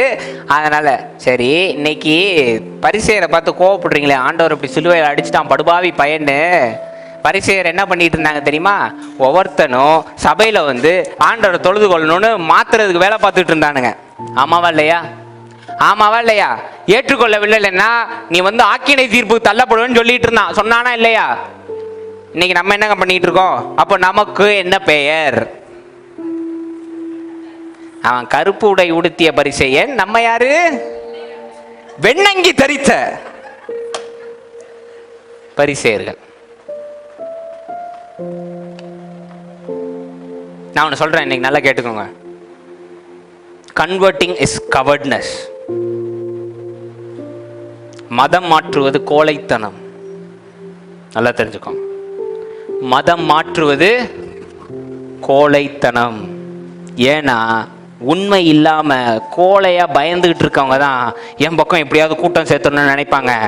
உண்மை இருக்கிறவன் அவன் பக்கத்தில் 10,000 பேர் விழுந்தாலும் அவன் அஞ்ச மாட்டான். உங்க கையில உண்மை இருக்குன்னா நீங்க வாழ்ந்து காட்டி நீங்க நல்லா இருந்தா போதும், கூட உள்ளவங்க ஆட்டோமேட்டிக்கா பார்த்து இதுதான் உண்மைன்னு கையெடுத்து கும்பிடுற அளவுக்கு ஆண்டவர் கொண்டு வந்து நிறுத்துவார். மைக்கு போட்டு ஸ்பீக்கர் போட்டு வடலட வளடலட கத்தணும்னு அவசியம் கிடையாது. அப்படி நீங்க கத்தி செய்கிற ஊழியம், இத்தனை வருஷம் கஷ்டப்பட்டு ஆண்டவர் நேசிக்கிறார் செய்த ஊழியத்தை பார்த்து தேவன் சொல்லுகிறார், அக்கிரமக்காரரே. நான் சொல்லல, என்னைய பார்த்து கோச்சிக்காதீங்க, என்ன இப்படி வினோதமா பேசுறீங்க? உங்க பைபிள்ல இருக்கு, நான் என்ன நானா எழுதிட்டு இருக்கேன்? மத்தேயு 7:21 23 இருக்கு. நீ என் பேர்ல என்னத்தை ஓட்டினாலும் பரவாயில்ல, எவ்வளவு பெரிய அற்புதம் செஞ்சாலும் பரவாயில்ல, நீ அக்கிரமக்காரன். அப்போ என்ன பாஸ்டர் உண்மையான பக்தி? திக்கற்ற பிள்ளைகளுக்கு உதவிகரம் நீட்டுவது தேவனுடைய சித்தம். இந்த இருதயம், இந்த மாயை இருக்கு பாருங்க. நான் ஜான் கால்டன், நான் கோவப்படுவேன், நான் இந்த வீட்டை சார்ந்தவன், இது இந்தியன், இதையெல்லாம் இல்லாம உன்னை சுத்தப்படுத்தி வைப்பது தேவனுடைய பக்தி. அல்லேலூயா. தேவன் நேருக்கு நேர் சொல்றார், சாப்பாடு இல்லாம இருந்தேன், சாப்பாடு கொடுத்த, ட்ரெஸ் இல்லாம இருந்தேன், ட்ரெஸ்ஸை கொடு. எப்போ ஆண்டவர் இதெல்லாம் செஞ்சீங்க? எவன் ஒருத்தனுக்கு அப்படி நீ செஞ்சியாது எனக்கு செய்ததுக்கு சமம். இது என்ன பாஸ்டர் அர்த்தம்? தேவன் அப்படி இல்லை. நம்மளாம் உடனே நினைச்சுக்குவோம், என்ன இப்போ வீட்டுக்கு ஒருத்தங்க தர்மம் கேட்டு வந்தோடனே நமக்குள்ள ஒரு குஷி ஆயிரும், ஆண்டவரே வேஷம் போட்டு வந்திருக்காரு. அப்பா, உங்களை ஏமாத்துறதுக்கு வேஷம் போட்டு வரணுமா? பெரிய பணக்காரன் வந்தாலே நீங்க அவனை பிச்சைக்காரன் மாதிரி தான் பார்ப்பீங்க. என்ன விட நீ என்ன பெரிய ஆளாண்டு. தர்மக்காரர் வராரு, வேஷம் போட்டு வராராம். இல்ல, தேவன் அதை சொல்லல. அவனுக்குள் வாழ்வதும் என்னுடைய சுவாசம் தானே, அப்போ என்னுடைய ஆத்மா தான் அங்கேயும் இருக்கு. அவனுக்கு செய்யறது நீ எனக்கு செய்யறதுக்கு சமம்னு சொன்னார். அல்லேலூயா. சரி, இப்போ இந்த எந்த அளவுக்கு நம்ம மாறி இருக்கோம்னு கொஞ்சம் பாருங்க. அந்த காலத்தில் இந்த ரா பிச்சைக்காரர்கள் இருப்பாங்க, தெரியுமா உங்களுக்கு? நைட்டு வருவாங்கல்ல, மீதம் உள்ள சாப்பாடுலாம் இப்போ நீங்கள் உண்மையை சொல்ல போகிறீங்களா? ஆமேன் இல்லை. அந்த காலத்தில் இருந்தாங்க, அவங்க பசியும் ஆறுனுச்சு, அவங்க குடும்ப பசியும் ஆறுனுச்சு. இப்போது திங்கக்கிழமை வச்ச குழம்பு வெள்ளிக்கிழமை வரைக்கும் பொழைச்சிக்கிட்டு இருக்கு. ஏன்னா நைட்டு ஃப்ரிட்ஜ், காலையில் ஒரு தடவை சூடு பண்ணி. பிச்சைக்காரன் பார்த்தான், இவன் சாப்பாடை சாப்பிட்டு சீக்கிரம் போய் சேர்றதுக்கு நான் வரவே இல்லை சாமின்னு அவன் பொழைச்சி வேலையை பார்க்க போயிட்டான். இன்னைக்கு எத்தனை பேர் காலையில் கோலம் போடுவீங்க வீட்டு முன்னாடி? தொட்டு பல வருஷம் ஆயிடுச்சு பாஸ்டர், அசுத்தாவி அதெல்லாம்.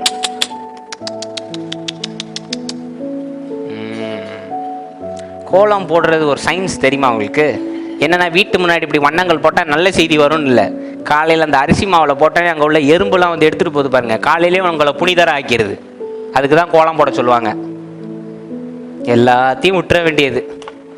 தனியாக வெள்ளாடுகள் போல் நான் பொழைச்சா போதும், நான் சந்தோஷமாக இருந்தால் போதும், இஸ்ரேல் காப்பாற்றப்பட்டா போதும், கிறிஸ்தவன் காப்பாற்றப்பட்டா போதும், நாங்கள் அப்போ நீங்கள் எல்லாம் வெள்ளாடுகள்.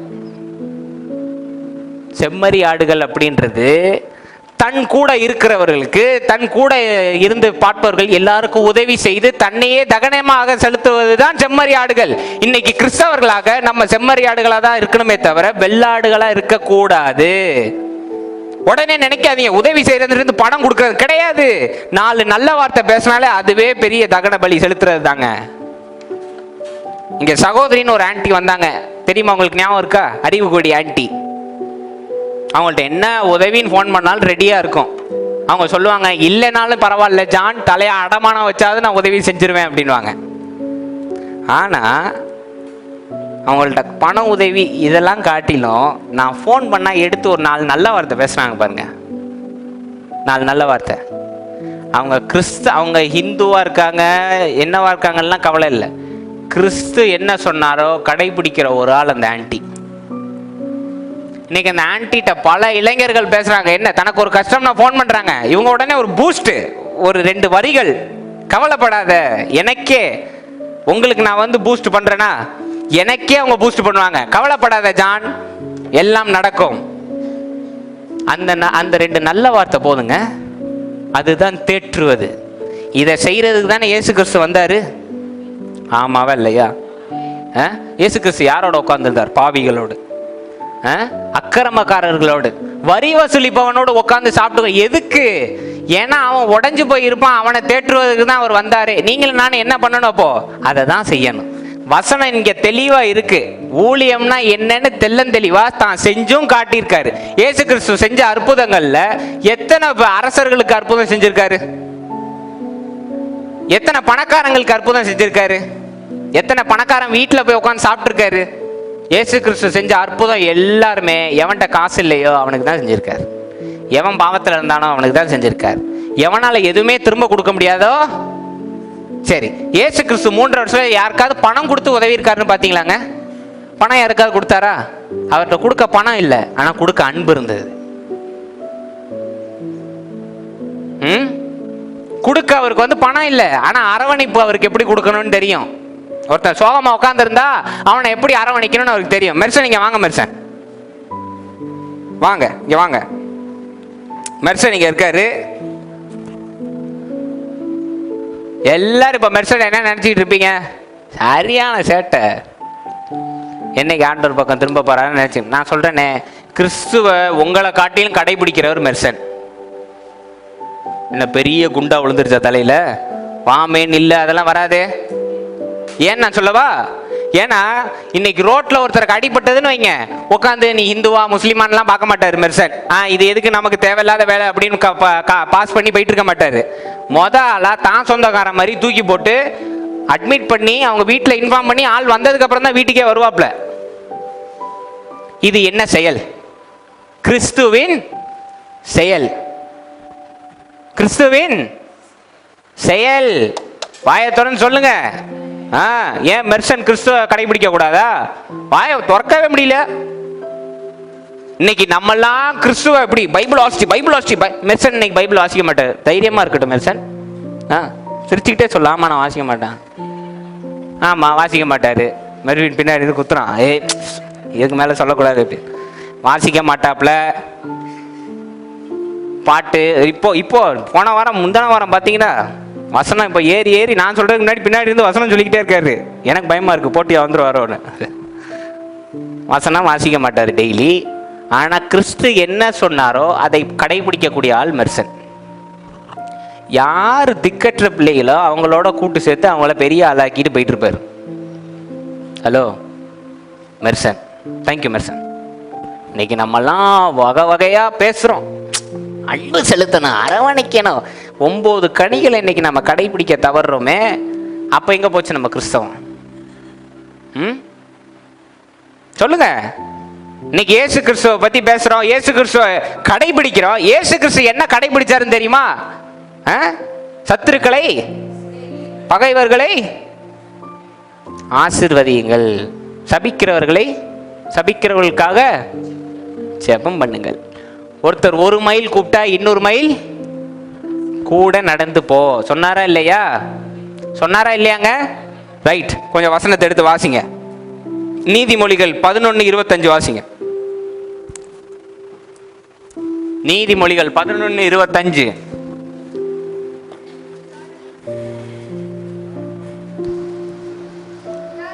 உதாரண குணமுள்ள ஆத்துமா செழிக்கும்.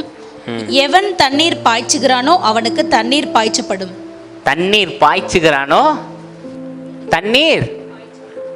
தண்ணீர் பாய்ச்சுகிறதுனா என்ன? பணத்தை தூக்கி கொடுக்கறதா? இல்லை, தேற்றுக்கின்ற வார்த்தைகள் பேசுறது. நீங்க ஒருத்தருக்கு தண்ணீர் பாய்ச்சிங்கன்னா நீங்க கஷ்டமா இருக்க சூழல்ல ஒரு ஊரையே உங்க பின்னாடி நிக்க தேவன் தண்ணீர் பாய்ச்சுவார். ஆமென். அடுத்து 19:17 நீதிமொழிகள்லயே, ஏழைக்கு இறங்குகிறவன் கர்த்தருக்கு கடன் கொடுக்கிறான். கர்த்தருக்கு கடன் கொடுக்கிறான். அவன் கொடுத்ததை அவர் திரும்ப கொடுப்பார். கொடுத்ததை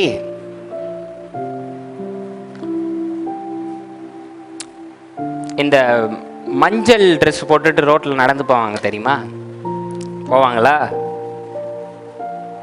அவங்க என்னைக்காவது உங்க வீட்டை தாண்டி போகும்போது நிறுத்தி தண்ணி கேட்டா நீங்க கொடுத்துருக்கீங்களா? பொழைச்சிட்டீங்க, நல்ல வேலை சோயலம்மா. மஞ்சள் போட்டோன்னே இவங்களுக்கு நாங்கள்லாம் தரமாட்டோம்.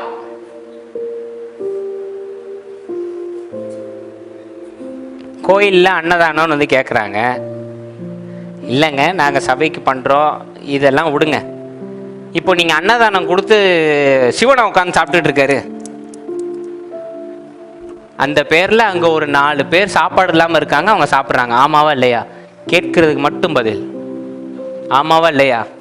அவங்கள்ட்ட இவங்க போய் அங்கே வேகாத கோவத்தை இங்கே போய் வெந்துட வேண்டியது, கிச்சனில் வேகாதது அவங்கள்ட்ட போய் காட்ட வேண்டியது. போய் அதெல்லாம் நாங்கள் கொடுத்துக்கிட்டு இருக்கோம். எங்கே கொடுத்துக்கிட்டு இருக்கீங்க? எத்தனை ஏழைகளுக்கு சாப்பாடு போட்டீங்க இந்த வருஷம்?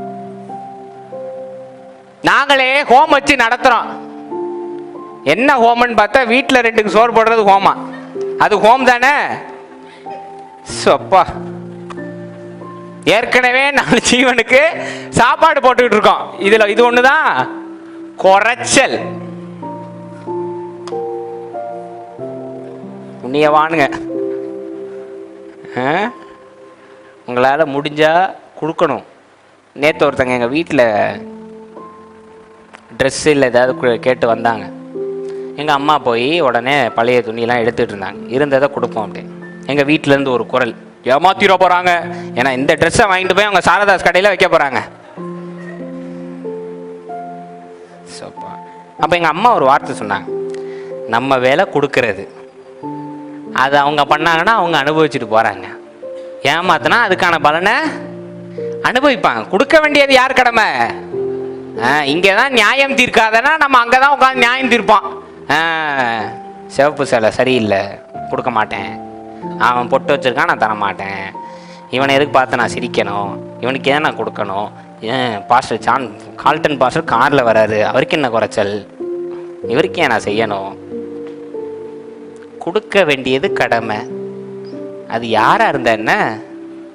ஒரு வீடியோ ரீசெண்டாக பார்த்தேன். இந்த ரோட்டில் நடந்து போகிறாங்கல்ல சாமியை தேடி, அவங்க போகும்போது ஒரு மசூதி வாசல் முன்னாடி ஒரு முஸ்லீம் ஒருத்தர் நின்று பைப் வச்சு தண்ணி அடிச்சுக்கிட்டு இருந்தார் ரோட்டில். என்னன்னா கால் சுடக்கூடாதுன்னு. நல்ல அந்த ஜீவனுக்கு ஒரு கைத்தட்டு கொடுங்க பார்ப்போம்.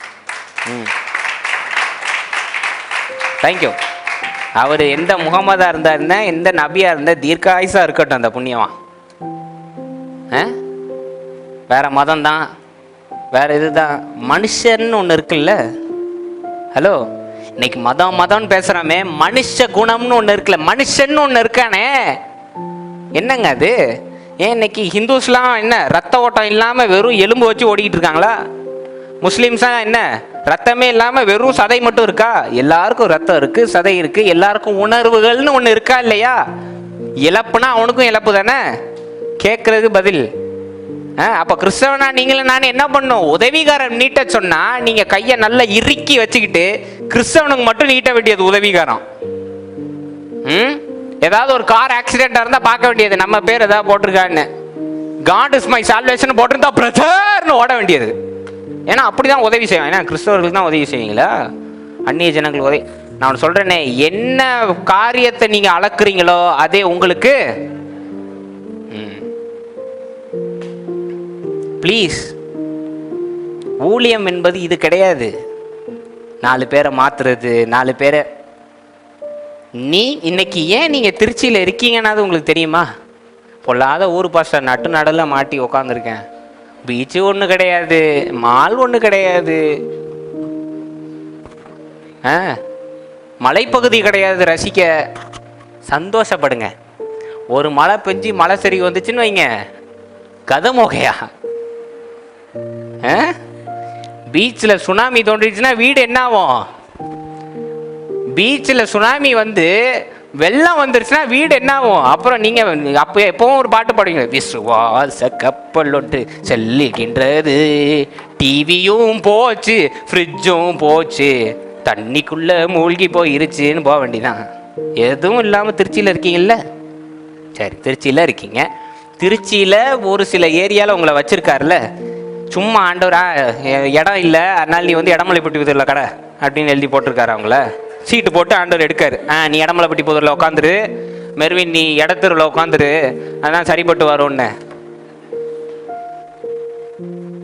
அங்கே ஏன் நான் இருக்கேன்னா, அங்கே உள்ள மக்களுக்கு உதவி செய்கிறதுக்கு, அங்கே உள்ளவங்களுக்கு சாட்சியாக வாழ்வதுன்னு அப்படி காலையில் வெள்ளை போட்டு இப்படி நிற்கிறது இல்லை. தொத்திர பள்ளி அப்பாவுக்கு வைத்த கலக்குது அப்படின்னு ஓடுறது கிடையாது. அது சாட்சி கிடையாது.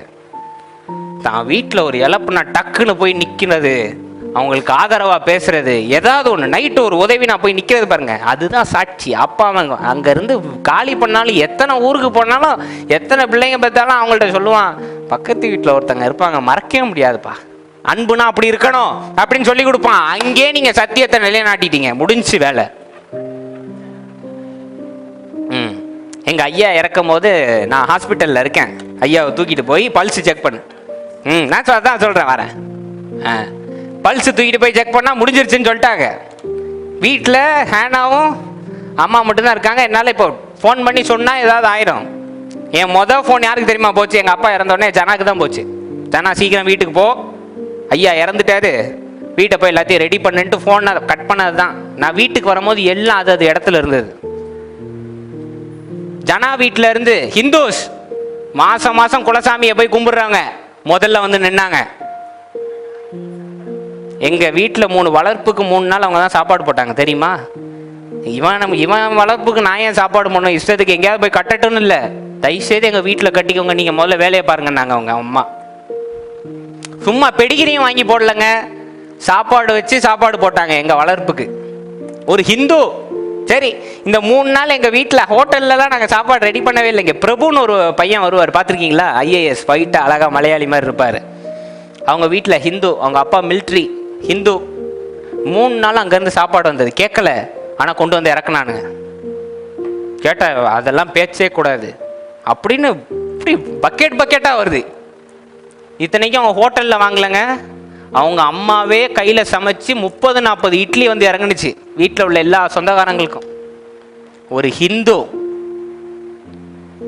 என் பேர பிள்ளைங்களுக்கு கூட பிரபுவோட அம்மாவை பற்றி சொல்கிற அளவுக்கு அவங்க இடத்த சம்பாதிச்சிட்டாங்களா இல்லையா? செஞ்சாங்களா இல்லையா? இன்னைக்கு அவங்க செய்தது கிறிஸ்தவ வழிபாடு, இன்னைக்கு அவங்க செய்தது கிறிஸ்தவம்.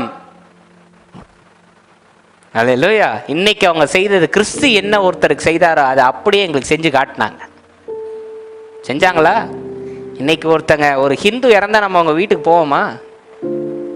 கடைசி சடங்குல நிற்போமா? எரிக்கிறாங்கன்ட்டு முதல்ல வீட்டுக்கு வந்துடுவான். ஏன்னா நமக்கு அதுக்கு சம்மந்தம் கிடையாது. அங்கே சம்மந்தம் முக்கியம் இல்லை, அங்கே இருக்கிற ஜீவன் மனுஷாட்கள் அதுதான் முக்கியம், அந்த உறவுகள். இன்னைக்கு ஒன்று சொல்கிறேனே, உலகத்தில் இன்னைக்கு இதை வாங்கிட்டா முடிஞ்சு போச்சு வேலை. யங்ஸ்டர்ஸ்லாம் பார்க்கணுமே, one iPhone, that is only life. IPhone வாங்கிட்டா லைஃப் இஸ் ஓவரா? ஐஃபோன் வாங்கினாதான் லைஃப் இஸ் ஓவரு. புரியுதா உனக்கு? ஐஃபோன் வாங்கலையா எட்டர்னல் லைஃப். ஐஃபோன் வாங்கிட்டா yes, getting an iPhone, buying a home, having a good car, having a good boyfriend, this is life. That is not life, you idiot. இன்னைக்கு இந்த சொத்துக்களை சேர்த்தோம், இவ்வளவு பெருமையை சேர்த்தோம் அப்படின்னு சேர்த்து இறந்த போது ஒரு 4 மனுஷன் இல்லைன்னு வைங்க, அசிங்கம் அதை விட வேற எதுவும் கிடையாது. ஆனா எந்த சொத்தும் இல்லாம இறந்த ஒரு ஊரே நின்று அழுவும் பாருங்க, அவன் தான் பணக்காரன், பெரிய பணக்காரன். அவர் அன்னைக்கு அவர் உடல் மட்டும்தான் செத்துருக்கோம், அடுத்த 40-50 வருஷத்துக்கு அத்தனை மக்களோட இருதயத்திலையும் அவர் வாழ்ந்துகிட்டு இருப்பார். ஆமாவா இல்லையா? ஆமாவா இல்லையா? எங்க வள்ளல் 2 ஆகஸ்ட் பிறந்த நாள், மறக்காம ஆச்சி காலையில ஒரு அழுகையோட மெசேஜை போட்டாங்க, ஹாப்பி பர்த்டே பாஸ்டர். நான் மெசேஜ் அனுப்பலான்னு நினைச்சேன், எனக்கு இன்னைக்கு பர்த்டே இல்லையே அப்படின்னு. சரி, சென்டிமெண்ட்டாக அனுப்பியிருக்காங்க, டிஸ்டர்ப் பண்ண வேண்டாம். எதுக்கு சொல்கிறேன்னா ஞாபகம் இருக்குல்ல, எதுக்காக? பணம் கொடுத்ததுனாலயா? பேசிய வார்த்தைகள் ஆட்சி சோகமாக ஓன்னு அழுவும் போது ஏதாவது பேசியிருப்பார்ல, அது அவங்கள தொற்றுக்கும்ல, அதனால நெய் வச்சுருக்காங்க. ஆமாவா இல்லையா? இன்னைக்கு கிறிஸ்தவனா நம்ம மற்றவங்க வாழ்க்கையில் ஒளி ஏற்றணும்னா நம்ம முதல்ல ஒளியாக இருக்கணுங்க. அன்பு செய்யவும் அரவணைக்கவும் பணம் கொடுத்து தான் உதவி செய்யணும்னு கிடையாது. இன்னைக்கு ஒரு வீட்டில் எனக்கு ஒரு பிரச்சனை, நான் யாரை கூப்பிட்றேன்னு இல்லையா, மொதல் ஃபோன் மெர்வினுக்கு தான் போவோம், மொதல் ஃபோன் ஜனாக்கு தான் போவோம். ஃபோன் பண்ணி அடுத்த 5 நிமிஷத்தில் அவசரப்படை மாதிரி வீட்டில் நிற்பாங்க ரெடியாக, யாரை தூக்கணும், யாரை அடிக்கணும், இல்லை யாரையும் அடிக்க வேண்டாம் அப்படின்னு. இப்போ இங்கே வந்து மெர்சன் வந்து நான் பணம் கொடுத்தாதான் வருவேன், அது கிடையாது. அவன் வந்து நின்னான் பாருங்க, அந்த அன்பு. இனி எத்தனை வருஷம் ஆனாலும் என்ன ஆனாலும் மெர்சனுக்கு ஒன்றா நான் போய் நிற்பேன், மெர்சன் எனக்கு ஒன்றா மெர்சன் வந்து நிற்பான். ஆமாவா இல்லையா? தட் பாண்ட், இதுதான் கிறிஸ்தவத்தில் முக்கியம். இதை தான் நம்ம சம்பாதிக்கணும். இதை சம்பாதிச்சு ஒருத்தரை தேற்றி நீங்கள் ஆட்டிட்டீங்கன்னு வைங்க, நீங்கள் தான் பணக்காரங்க, நீங்கள் தான் பணக்காரன். நான் சொல்கிறேனே, நீங்கள் நினைக்கிற மாதிரி 40க்கு 50 வாங்கி சொந்த வீடு இந்த உலகத்தில் செட்டில் ஆகிட்டா அதுதான் வாழ்க்கை பிரதர், சாத்தானா பிரதர்னா அது வாழ்க்கை கிடையாது. Your mistaken. 2 வீட்டிலே இருங்க கடைசி வரைக்கும். ஆனால் ஒரு 400 பேர் மனசை நீங்கள் சம்பாதிச்சிட்டீங்கன்னு வைங்க, உங்களை மாதிரி பணக்காரன் எவனுமே கிடையாது. ரீசெண்டாக எங்கள் அம்மா சமைச்சிட்டு இருந்தவங்க, வீட்டு வேலை செய்கிறவங்க, பெருமைக்கு கிடையாது, சும்மா சொல்கிறேன், காலையில் பசியோடு இருக்காங்களேன்னு ஒரு 2 இட்லி சாப்பிட்டு போங்கன்னு கொடுத்துருக்காங்க. இது என்ன பெரிய விஷயமா? ஒன்றும் கிடையாது, 2 இட்லி தான். ஆனால் அவங்க சொன்னாங்க, அந்த அம்மா அந்த 2 இட்லியை என்னமோ 24,000 கோடி தங்கம் கொடுத்த மாதிரி சாப்பிட்டாங்கன்னு சொன்னாங்க. ஹலோ, அந்த அன்பு சாப்பிட்டுட்டு அந்த மூஞ்சில் ஒரு சிரிப்பு, ஒரு தேங்க்ஸ்ன்னு வாங்க பாருங்க, அது போதும். கோடி கணக்காக பணம் இருந்தாலும் அந்த சிரிப்பில் இருக்கிற சந்தோஷம் எங்கேயும் கிடைக்காது. அல்லேலூயா, ஆமென். தயவுசெய்து இன்னையிலேருந்து அதை சரிப்படுத்துங்க. வாசிங்க, இன்னும் கொஞ்சம் வாசிப்போம். ஏசாயா 58:10 வாசிங்க குயிக்கா. ஏசாயா 58:10.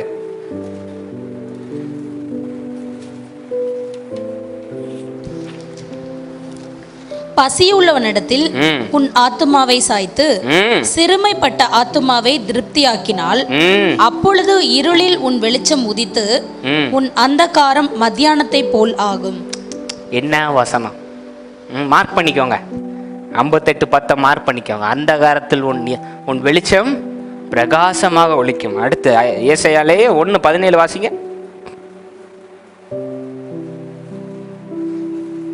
1:17. நன்மை செய்ய படியுங்கள், நியாயத்தை தேடுங்கள், ஒடுக்கப்பட்டவனை ஆதரித்து திக்கற்ற பிள்ளையின் நியாயத்தையும் விதவையின் வழக்கையும் விசாரியுங்கள். அல்லேலூயா. பழைய ஏற்பாட்டிலும் இருக்கு, புதிய ஏற்பாட்டிலும் இருக்கு. இதுதான் தேவனுடைய சித்தம், இதுதான் தேவனுடைய ஊழியம். மத்தேயு 6:3-4 வாசிங்க.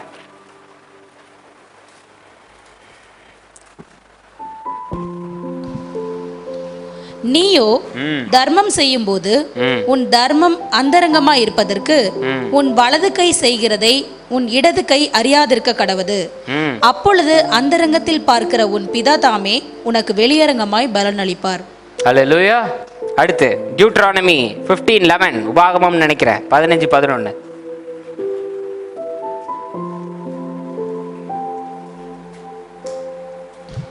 தேசத்திலே எளியவர்கள் இல்லாதிருப்பதில்லை. ஆகையால் உன் தேசத்திலே சிறுமைப்பட்டவனும் எளியவனுமாகிய உன் சகோதரனுக்கு உன் கையை தாராளமாய் திறக்க வேண்டும் என்று நான் உனக்கு கட்டளையிடுகிறேன். ஹலோ, கையை தாராளமா திறக்கிறது, நான் பணம் கொடுக்கறது மட்டும் இல்ல, அவன் குழியில கடந்தா தாராளமா கையை விட்டு அவனை தூக்குறதுன்னு தான் அர்த்தம். அல்லேலூயா. இப்போ சுவாமி விவேகானந்தா எத்தனை பேருக்கு பிடிக்கும்? I love him. Wonderful man, man of courage, man of faith. Swami Vivekananda தெரியுமா தெரியாதா? தெரியும். சுவாமி விவேகானந்தா ஒரு வார்த்தை சொல்லியிருக்காரு, மனித குலத்திற்கு சேவை செய்வது ஒரு பாக்கியம், ஏனென்றால் இதுவே கடவுளின் வழிபாடு. ஹலோ, இதுவே தேவனின் வழிபாடு. முடிஞ்சு. தேவன் யாருக்காக இந்த உலகத்துக்கு இறங்கி வந்தார் சொல்லுங்க? இயேசு கிறிஸ்து மனம் நொறுங்கினவர்களுக்கும் திக்கற்ற பிள்ளைகளுக்கும் பாவத்திலிருந்து மக்களை மீட்டுக்கொள். பாவம் என்றால் பாவத்தில் மாட்டிக்கொள்பவர்களுக்கு பாவம் பிரச்சனை கிடையாது, குற்ற மனசாட்சி தான் பிரச்சனை.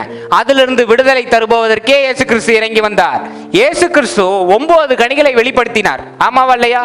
சாந்தம், பொறுமை, மன்னிப்பு, அன்பு, 9 கனிகளை வெளிப்படுத்தி இந்த 9 கனிகளை பற்றி நீங்கள் எல்லோருக்கும் சொல்லுங்கள், எல்லோருக்கும் இதை பகிர்ந்து கொள்ளுங்கள், இலவசமாய் அன்பை பெற்றீர்கள், அன்பை கொடுங்கள் அப்படின்னு சொன்னாரு.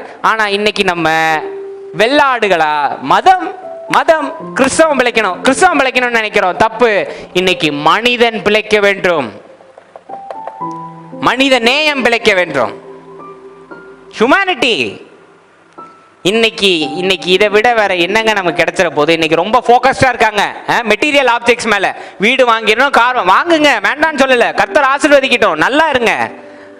ஆனா ஒரு ஸ்டேட்டஸ் வந்தானே யாரையும் மதிக்காம போறது, நான் இங்க இருக்கிறவன், நீ இங்க இருக்கிறவன், நான் இந்த மதத்தை சார்ந்தவன், 2வது ஜாதி, தூக்கி குப்பையில போடுங்க. அதெல்லாம் மனிதன் தான் எந்த குலத்தை சேர்ந்தான் என்று முடிவெடுக்க வேண்டும், குலம் மனிதனை முடிவெடுக்க கூடாது. ஆமென். இன்னைக்கு ஒருத்தரை இன்னைக்கு அன்பு செலுத்துறதாங்க பெரிய விஷயம். இன்னைக்கு நான் ஒன்று கேட்குறேன், உங்க ஏரியாவில் இன்னைக்கு நான்சி அக்கா இருக்காங்க, காட்டூர் பகுதியில் இருக்காங்க. அங்க இருக்கிற அந்த ஏரியாவை இவங்க கையில ஒரு 5 வீடு பக்கத்துல இருக்குன்னு, அந்த 5 வீடுக்கான இன்சார்ஜ் தேவன் கொடுத்துருக்கார், அன்பு செலுத்தவும் அரவணைக்கவும், ஏதாவது ஒரு துக்கம்னா போய் நிக்கிறதுக்கும். ஆமாவா இல்லையா? இப்ப நான்சி அக்கா இதை செய்யாம விட்டுட்டு இஸ்ரேலுக்காக ஜோம் பண்ணிக்கிட்டு பீகாருக்காக ஜோம் பண்ணிக்கிட்டு இருந்தா இது என்ன அன்புன்னு நான் கேட்கிறேன். உங்களுக்கு கொடுத்த வேலையை நீங்க பாருங்க. அதனாலதான் ஒவ்வொரு ஏரியால உங்களை நியமிச்ச ஆண்டவர் உட்கார வச்சிருக்காரு. அங்க உள்ளவங்களுக்கு அன்பு செலுத்துங்க. அவங்க தப்பா எடுத்துக்கிட்டாலும் பரவாயில்ல, போய் தயவுசெய்து உட்காந்து பாவத்துல இருந்து மீண்டுங்கிற சிஸ்டர், நீங்க இப்ப கிறிஸ்தவனா மாறினாதான் ஆண்டவர் பாவத்தை மன்னிப்பார்ன்றது பேசக்கூடாது. கவலைப்படாதீங்க, ஆண்டவர் உங்களையும் மன்னிக்க வல்லவர், நீங்க எதையும் குறிச்சு கவலைப்படாதீங்க சிஸ்டர்னு தேட்டுறதுல என்னங்க நம்ம குறைஞ்சு போயிட போறோம்? இன்னைக்கு தேவன் நம்மளை அதை செய்ய தான் கூப்பிட்டுருக்காரு. ஆமாவா இல்லையா? இயேசு கிறிஸ்து நம்ம பிதாவாகிய தேவனுடைய சித்தம் என்பது இதுவே அப்படின்னு பேசியிருக்கார். விசாரிக்கிறதுனா உடனே எந்திரிச்சு போக கூடாது. ஏரியாவா நாங்க இப்போ வீடு விசாரணைக்கு வரோம், அது பேர் என்ன தமிழ்ல? House visit. தேவையே இல்லைன்ற நான் ஹவுஸ் விசிட் போய் நீங்க அவங்கள விசிட்டான்னு பாத்தீங்களா, இவங்களை நல்லா விசிட் அடிச்சுட்டு வந்துட்டு இருக்காங்க. அவங்க வீட்டில் என்ன நடந்தது, இவங்க வீட்டில் என்ன நடந்ததுன்னு கேட்டு போற ஒவ்வொரு இடத்துலையும் இங்க ஒரு பூந்தி, இங்க ஒரு லட்டு, அங்க ஒரு மிக்சர், எல்லாத்தையும் சாப்பிட்டு இப்படி வர வேண்டியது வீட்டுக்கு. நைட்டு பாஸ்டர் நெஞ்சடைக்கு ஜோம் பண்ணுங்க அப்படின்னா நீ மிக்சரை குறைச்சிருக்கணும். ஏன்டா ஜோம் பண்ணா வீடு விசாரிப்பு. நீங்க வீடு விசாரிக்க வேண்டாம், பக்கத்தில் உள்ளவனை விசாரிங்க. நான் காட்டூர்ல போய் வீட்டு விசாரிப்பு பண்ணிட்டு வரேன் இல்ல, உங்க குடும்பத்துல ஒருத்தர் சோர்ந்து போயிருக்கான்ல அவனை விசாரிங்க, போன் பண்ணி. நல்லா இருக்கியாப்பா, ஏன் கவலைப்படுற? அவன் உங்களையே பேசியிருந்தாலும் ஃபோன் பண்ணுங்க. ஏன் இந்த கஷ்டப்பட்டுக்கிட்டு இருக்க? அப்படியா? சரி சரி, கவலைப்படாத, ஆண்டவர் எல்லாவற்றையும் பார்த்துக்குவார். நீ ஏன் இப்போ சோர்ந்து போயிருக்க? உனக்கு என்னையா குறைச்சல்னு கேட்டால் என்னங்க குறைஞ்சி போயிட போறீங்க நீங்கள்? உனக்கு அழகு இல்லையா, அறிவு இல்லையான்னு கேட்டால் என்ன குறைஞ்சா போயிருங்க நீங்கள்? சொல்லுங்க. நீங்கள் உதவிக்காரன் நீட்டெல்லாம் மனுஷங்க எப்படிங்க இருப்பாங்க? இன்றைக்கி நான் உலகத்தில் பார்த்துட்டேன், ரொம்ப நான் சுற்றி உள்ளவங்களை கவனிச்சிட்டேன். ஹிந்துஸ் முதல்ல உதவிக்காரன் நீட்டுறாங்க, முஸ்லீம்ஸ் தவறாமல் நீட்டுறாங்க, கிறிஸ்தவ மட்டும் நல்லா இறுக்கி பிடிச்சிருக்காங்க. என்னன்னு கேட்டால் வெள்ளாடுகள், நாங்கள் மட்டும் நல்லா இருந்தால் போதும். அப்போ ஆக்கினை மட்டும்தான் தேவன் உங்களுக்கு நேரடியாக பார்த்து சொல்லியிருக்கிறார். இன்னைக்கு அதை மாற்றிடுங்க. நம்ம நல்லா இருக்கணும் அப்படின்னா கூட உள்ளவங்க நல்லா இருக்கணும். நம்மளை நம்ம ஒருத்தர் இப்படி தான் நடத்தணும்னு நினைக்கிறோம்னா நம்ம முதல்ல அவங்கள அப்படி நடத்தணும். எத்தனை பேர் ஒத்துக்கிறீங்க இதை? இன்னைக்கு ஏனோக்கனை வந்து என்னைய மரியாதையோட நடத்தணும்னா அதுக்கு நான் முதல்ல என்ன பண்ணணும்? மரியாதையோட நடத்தணும். அப்ப அவர் என்னைய மரியாதையோட பேச போறீங்களா இல்லையா? நீங்க நான் சொல்லவா, இன்னைக்கு உலகத்திலேயே இச்சை வளருதுன்னு. நம்ம ஒரு ஸ்திரீயை இச்சையோட பார்த்தா உங்களுக்கு அதே திரும்ப அளக்கப்படும். உங்க மனைவியை யாராவது இச்சையோட பார்ப்பாங்க.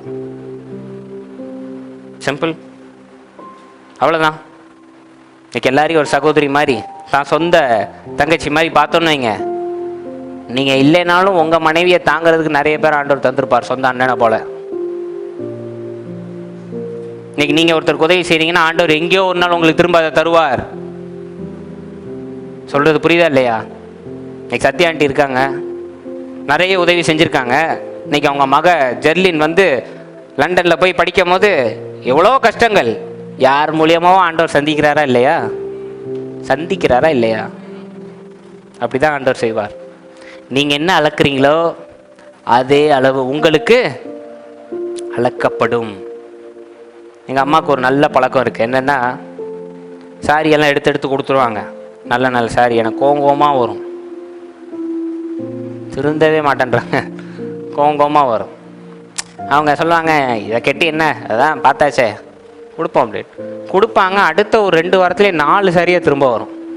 மனசு குளிர்ச்சியாக உட்காந்துருப்பேன் நான். அப்பா, எதுக்கு சொல்கிறேன்னா, எங்கள் அம்மா நல்லா கொடுக்குறாங்கன்னு பெருமைக்கு இல்லை. என்ன கொடுக்குறீங்களோ அதுக்கு மேலேயே உங்களுக்கு அளக்கப்படும். எவ்வளோக்கு எவ்வளோ உதவி செய்கிறீங்களோ அதுக்கு மேலேயே அளக்கப்படும். இன்னைக்கு ஒரு திக்கற்ற பிள்ளைக்கு உதவி செஞ்சிட்டீங்கன்னு வைங்க, என்னைக்கு ஒரு நாள் நீங்கள் தனியாக நிற்கணும்னு வருதோ ஆண்டவர் ஒரு படையே திரட்டி உங்கள் பின்னாடி நிறுத்தி வச்சுருப்பார். நீ செஞ்சில இந்த அப்படி தைரியமான இல்லை அப்படி. இன்னைக்கு கிறிஸ்தவர்களா சர்ச்சை நிலைநாட்டணும், சர்ச்சை பெருசாக்கணும், என் ஊழியத்தை பெருசாக்கணும், உன் ஊழியத்தை பெருசாக்கணுன்றது முக்கியம் கிடையாது. எத்தனை ஆத்மாவை இன்னைக்கு சம்பாதிச்சோன்றது பெருசு கிடையாது, எத்தனை ஆத்மாவுக்கு உதவி செஞ்சோன்றதான் இன்னைக்கு பெருசு. ஆமே. தேவன் எங்கே வாழ்ந்து கொண்டிருக்கிறார்? உங்களுக்குள் வாழ்ந்து கொண்டிருக்கிறார். அதே போல உங்கள் எதில் நிற்பவர் இந்துவாக இருக்கட்டும் முஸ்லீமா, அவருக்குள்ளும் வாழ்ந்து கொண்டிருக்கிறார். அவரை சமமாக நடத்தி, சரியாக நடத்தி, மரியாதை செலுத்தி, அன்பு செலுத்தினால் தேவன் உங்கள் மேல் அன்பாயிருப்பார். ஆமென். நான் சொல்ல வேண்டியதை நான் சொல்லிட்டேன், இனிமேட்டு உங்க கையில இருக்கு. ரோட்ல போறவங்க வந்து தர்மம் கேட்டா அவங்க என்னமோ பண்ணிட்டு போறாங்க, இருந்தா காசு கொடுங்க, இல்லைன்னா அமைதியா நடந்து வந்துருங்க. அதை விட்டுட்டு குடிக்காரப்ப நம்மள்ட்ட காசு வாங்கிட்டு போய் குடிச்சுக்கிட்டு இருப்பான், தேவையே இல்லை. அடக்கி வாசிக்கணும், அதெல்லாம் அனாவசிய பேச்சு. அதெல்லாம் அவர் என்னமோ பண்ணிட்டு போறாரு, நமக்கு அது வேண்டாம். நம்மள்ட்ட இருந்தா கொடுங்க, இல்லைன்னா அவருக்கு யாராவது உதவி செய்யட்டும் ஆண்டவரே அப்படின்னு ஜோம் பண்ணிட்டு போயிருங்க. இல்லை 4 நல்ல வார்த்தை பேசுங்க, முடிஞ்சிச்சு. கிறிஸ்தவம் என்பது இதுதானே தவிர மதம் கிடையாது. எனவே ஒவ்வொரு மனுஷரையும் தேவன் வாழ்ந்து கொண்டிருக்கிறார் என்று அன்புடனும் அரவணைப்புடனும் நடத்த இன்றையிலிருந்து உங்கள் எண்ணங்களை மாற்றிக்கொள்ளுங்கள். இன்னையிலிருந்து டிசம்பர் 31 வரைக்கும் இதை பிராக்டிஸ் பண்ணுங்க. ஜனவரி 1 புது சிருஷ்டியா உண்மையான ஊழியத்தை செய்யணும். நம்ம ஒரு ரூம்குள்ள நுழைஞ்சா அந்த ரூமே சந்தோஷமாகிற அளவுக்கு நம்ம இருக்கணும். அதுதான் உண்மையான கிறிஸ்தவம். ஏசு கிறிஸ்து ஒரு ஊருக்குள்ள நுழைஞ்சாருன்னா எல்லாரும் 2 ஓடி வருவாங்க அவர் பேசுறதை கேட்க. ஆமாவா இல்லையா? ஆமாவா இல்லையா? அந்த அளவுக்கு நீங்க மாறணும். நீங்க அந்த சிஸ்டர் வந்தாலே ஒரு சந்தோஷம் தான் பிரதர் சொல்ற அளவுக்கு அப்படி இருக்கணும். அவங்கள்ட்ட பேசினாலே ஒரு நிம்மதியாக இருக்குது. அந்த அளவுக்கு மாறுங்க. சும்மா குட்டு சட்டிலே குதிரை ஓட்டிக்கிட்டு பீகாருக்காக ஜாம் பண்ணுவோம், ராஜஸ்தானுக்காக ஜாம் பண்ணுவோம், உத்தரகாண்டுக்காக, அதுக்கு அங்கே ஆள் வச்சிருப்பார் ஆண்டவர் ஜாம் பண்ண. இங்கேருந்து நீங்கள் உத்தரகாண்டுக்கு படை பிடிச்சி போகிறீங்களாமா, நீங்கள் முதல்ல உங்கள் வீட்டு பக்கத்தில் உள்ளவங்களை காப்பாற்றுங்க, குடும்பத்தினரை காப்பாற்றுங்க. சபையில் எத்தனையோ பேர் இருக்காங்க மனம் உடஞ்சி. இன்னைக்கு எல்லாரும் என்ன நல்ல ட்ரெஸ்ஸு போட்டு உட்காந்துருக்கீங்க, மனசளவில் எல்லாம் நல்லா இருக்கீங்களா? இந்த எல்லாம் உண்மையும் வெளியாரு. திக்கற்ற பிள்ளைகளுக்கு அதான் பாஸ்டர் உண்மை. சகாயம் நீர் அல்லவோ. அவர் துபாயில இருக்காரு. சகாயம் சொல்லுங்க. ப்ராக்டிக்கலாக கேட்குறேன். இன்னைக்கு நல்ல ட்ரெஸ் போட்டு உட்காந்துருக்கீங்க, என்ன உங்களுக்குலாம் கவலையே இல்லையா? இத்தனை பேர் எத்தனையோ பேரை சந்திக்கலாம்ல. சந்திக்கலாமா இல்லையா? உடனே கிளம்பிடாதீங்க மாதாவின் சேனை அப்படின்னு வீட்டுக்கு. சப்பா அவங்க உங்கள்கிட்ட பேசி அவங்க உங்கள்கிட்ட அந்த விஷயம் சொல்கிற அளவுக்கு நீங்கள் கம்ஃபர்ட் கொடுக்கணும். அவங்க உங்கள்கிட்ட நம்பி சொல்கிற அளவுக்கு நீங்கள் நம்பிக்கைக்குரிய ஆளாக மாறணும். இங்கே கேட்டுட்டு வச்ச உடனே ஃபோன் பண்ணிக்கூட எஸ்ரமா பாஸ்டருக்கு இந்த பிரச்சனையா,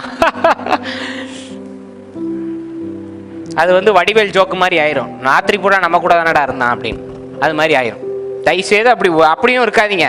ஒருத்தர் உங்களை நம்பி சொல்கிறாங்கன்னா அவங்களுக்கு என்ன தேவை அதை செஞ்சுட்டு உங்கள் வேலையை நீங்கள் பார்த்து அதை ஒரு 4 பேருக்கு டபரான்னு அடிக்கக்கூடாது. கொடுக்கறது மட்டும் இடது கை வலது கை தெரியக்கூடாது. இல்லை, இந்த விஷயங்களும் ஒருத்தர் உங்களை நம்பி சொன்னால் அமைதியாக அவங்களுக்காக ஜோம் பண்ணீங்களா, ஆண்டவர் அற்புதம் செஞ்சாரா, ஆண்டவர் நான் ஜோம் பண்ணி தான் அற்புதம் செஞ்சான்னு சொல்லணும்னு அவசியம் கிடையாது. அமைதியாக போயிட்டே இருங்க. இன்னைக்கு நம்ம ஜனத்துக்கு சபையில் ஒரு விஷயம் போதும். இந்த சிஸ்டர் இப்படி பண்ணால் சர்ச்சே தெரிஞ்சு உட்காந்துருக்கோம் அடுத்த வாரம். இந்த சிஸ்டர் இந்த தப்பு பண்ணியிருக்காங்க அப்படி தெரிஞ்சா ஜோம் பண்ணுங்க. உங்கள்கிட்ட சொன்னால் ஆறுதல் சொல்லுங்க. அதுலேருந்து மீட்டு கொள்றதுக்கு வசனங்களை பேசுங்க. அதோட அன்னையோட அந்த ப்ராஜெக்ட் முடிஞ்சிச்சு, வச்சுட்டு போயிட்டே இருக்கணும். நம்ம கிறிஸ்தவர்களா இன்னைக்கு நம்மள்கிட்ட பேசினா சந்தோஷமா இருக்குன்னு மக்கள் சொல்ற அளவுக்கு நம்மளை மாற்றிக்கொள்ளுங்க. அல்லேலூயா. இங்கே எத்தனை ஒரு 70 பேர் இருப்பீங்களா? நீங்கள் 70 பேரும் உங்களை சுற்றி உள்ளவங்க இவங்கள்ட்ட போய் பேசினா ரொம்ப சந்தோஷமா இருக்கு அப்படின்னு சொல்ற அளவுக்கு இந்த வருஷம் முடிகிறதுக்குள்ள உங்களை மாற்றிக்கொள்ளுங்க. அவங்கள பார்த்தாலே பயப்படக்கூடாது. இப்போ பெந்தகோஸ்தையை பார்த்தாலே பயப்படுறாங்க, அந்த எண்ணத்தை மாற்றுங்க. அவங்கள்ட்ட பேசினா ஒரு நிம்மதியாக இருக்குது, சந்தோஷமாக இருக்குது, சமாதானமாக இருக்குது, நல்ல தேற்றுகிற வார்த்தை அப்படி நீங்கள் மாறுங்க. எத்தனை பேர் மாற போகிறீங்க? சகாயமாலாம் வேண்டாம், நானே போய் சேர்ற வயசில் இருக்கேன், நான் மாதிரி என்ன பண்ண போகிறேன்? மாறுங்க. உங்களுக்குன்னு ஒரு நோக்கம் இருக்குது, அதனால தான் ஆண்டவர் வச்சுருக்காரு. இல்லைன்னா எப்போயும் மூச்சை எடுத்திருப்பாரு. எல்லாரும் இங்கே உயிரோடு உட்காந்து ஆண்டவரை பேசிக்கிட்டு இருக்கீங்கன்னா உங்களுக்கு ஒரு நோக்கம், முடியாத நோக்கம் ஒன்று இருக்குது. அது உங்கள் சொந்தக்காரனை தேற்றுறது கூட இருக்கலாம். பெரிய அப்படி செங்கடலை பிளக்கணும்னு தான் கிடையாது. நீங்கள் ஒருத்தருக்கு வழி அப்படி சொல்லி கொடுத்தாலே அது செங்கடலை பிளந்ததுக்கு சமம். அதனால் இன்னையிலேருந்து மாறுங்க. எல்லாருக்கும் அன்பாக இருங்க, அரவணைப்பை கொடுங்க. எத்தனை மணிக்கு ஃபோன் பண்ணாலும் எரிச்சல் படாமல் அப்படியா சரி கவலைப்படாதீங்க பேசுங்க. அல்லேலூயா, ஆமேன். நல்ல சத்தமா. இப்போ உக்காந்த மணிக்கே ஜெபம் பண்ணணும். கண்ணை மூடிடுங்க. ஃபஸ்ட்டு இந்த ஜட்ஜ்மெண்ட் தான் நம்ம பண்ணியிருப்போம். இவங்க இப்படி, இந்த மதத்தை சேர்ந்தவங்க இப்படி தான் பண்ணுவாங்க, அது எல்லாத்தையும் அழிச்சிருங்க. டோட்டலாக கண்ணை மூடி ஆண்டவர்கிட்ட மன்னிப்பு கேட்டுருங்க. ஆண்டவரே என்னை மன்னிச்சிருங்க, நான் தெரியாமல் இவங்க இப்படின்னு நான் பேசிட்டேன், என்ன ஒரு தயவாய் மன்னித்தரலும். இனி மதத்தின்படியோ ஜாதியின்படியோ பார்க்காமல் நீர் ஒவ்வொருக்குள்ளும் வாழ்ந்து கொண்டிருக்கிறீர் என்று உதவி செய்ய, அன்பு செலுத்த, அரவணைக்க, பொறுமையாக இருக்க, சாந்தத்தோடு இருக்க நீர் எனக்கு உதவி செய்யும். வந்திருக்க ஒவ்வொருக்குள்ளும் நீர் அசைவாடும் ஆண்டவரே. அந்த 9 கனிகள் வெளிப்பட அதை பயன்படுத்த நீர் உதவி செய்யும். மற்றவர்களுக்கு எடுத்துக்காட்டாக இருக்க நீர் உதவி செய்யும்.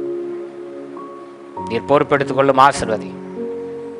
இயேசுவின் நாமத்தில் கேட்கிறேன் ஜீவனுள்ள நல்ல பிதாவே, ஆமேன், ஆமேன். அல்லேலூயா, ஆமேன். மனுஷர்களை மதியுங்க, மதத்தை ஒதுக்கி தள்ளிடுங்க. பக்கத்தில் பார்த்து சொல்லுங்க, மனுஷர்களை மதிங்க சிஸ்டர். Divinity is humanity. தெய்வீகம் என்பது மனிதநேயம். தெய்வீகம் என்பது மனிதநேயம். God bless you. ஷாலோம்.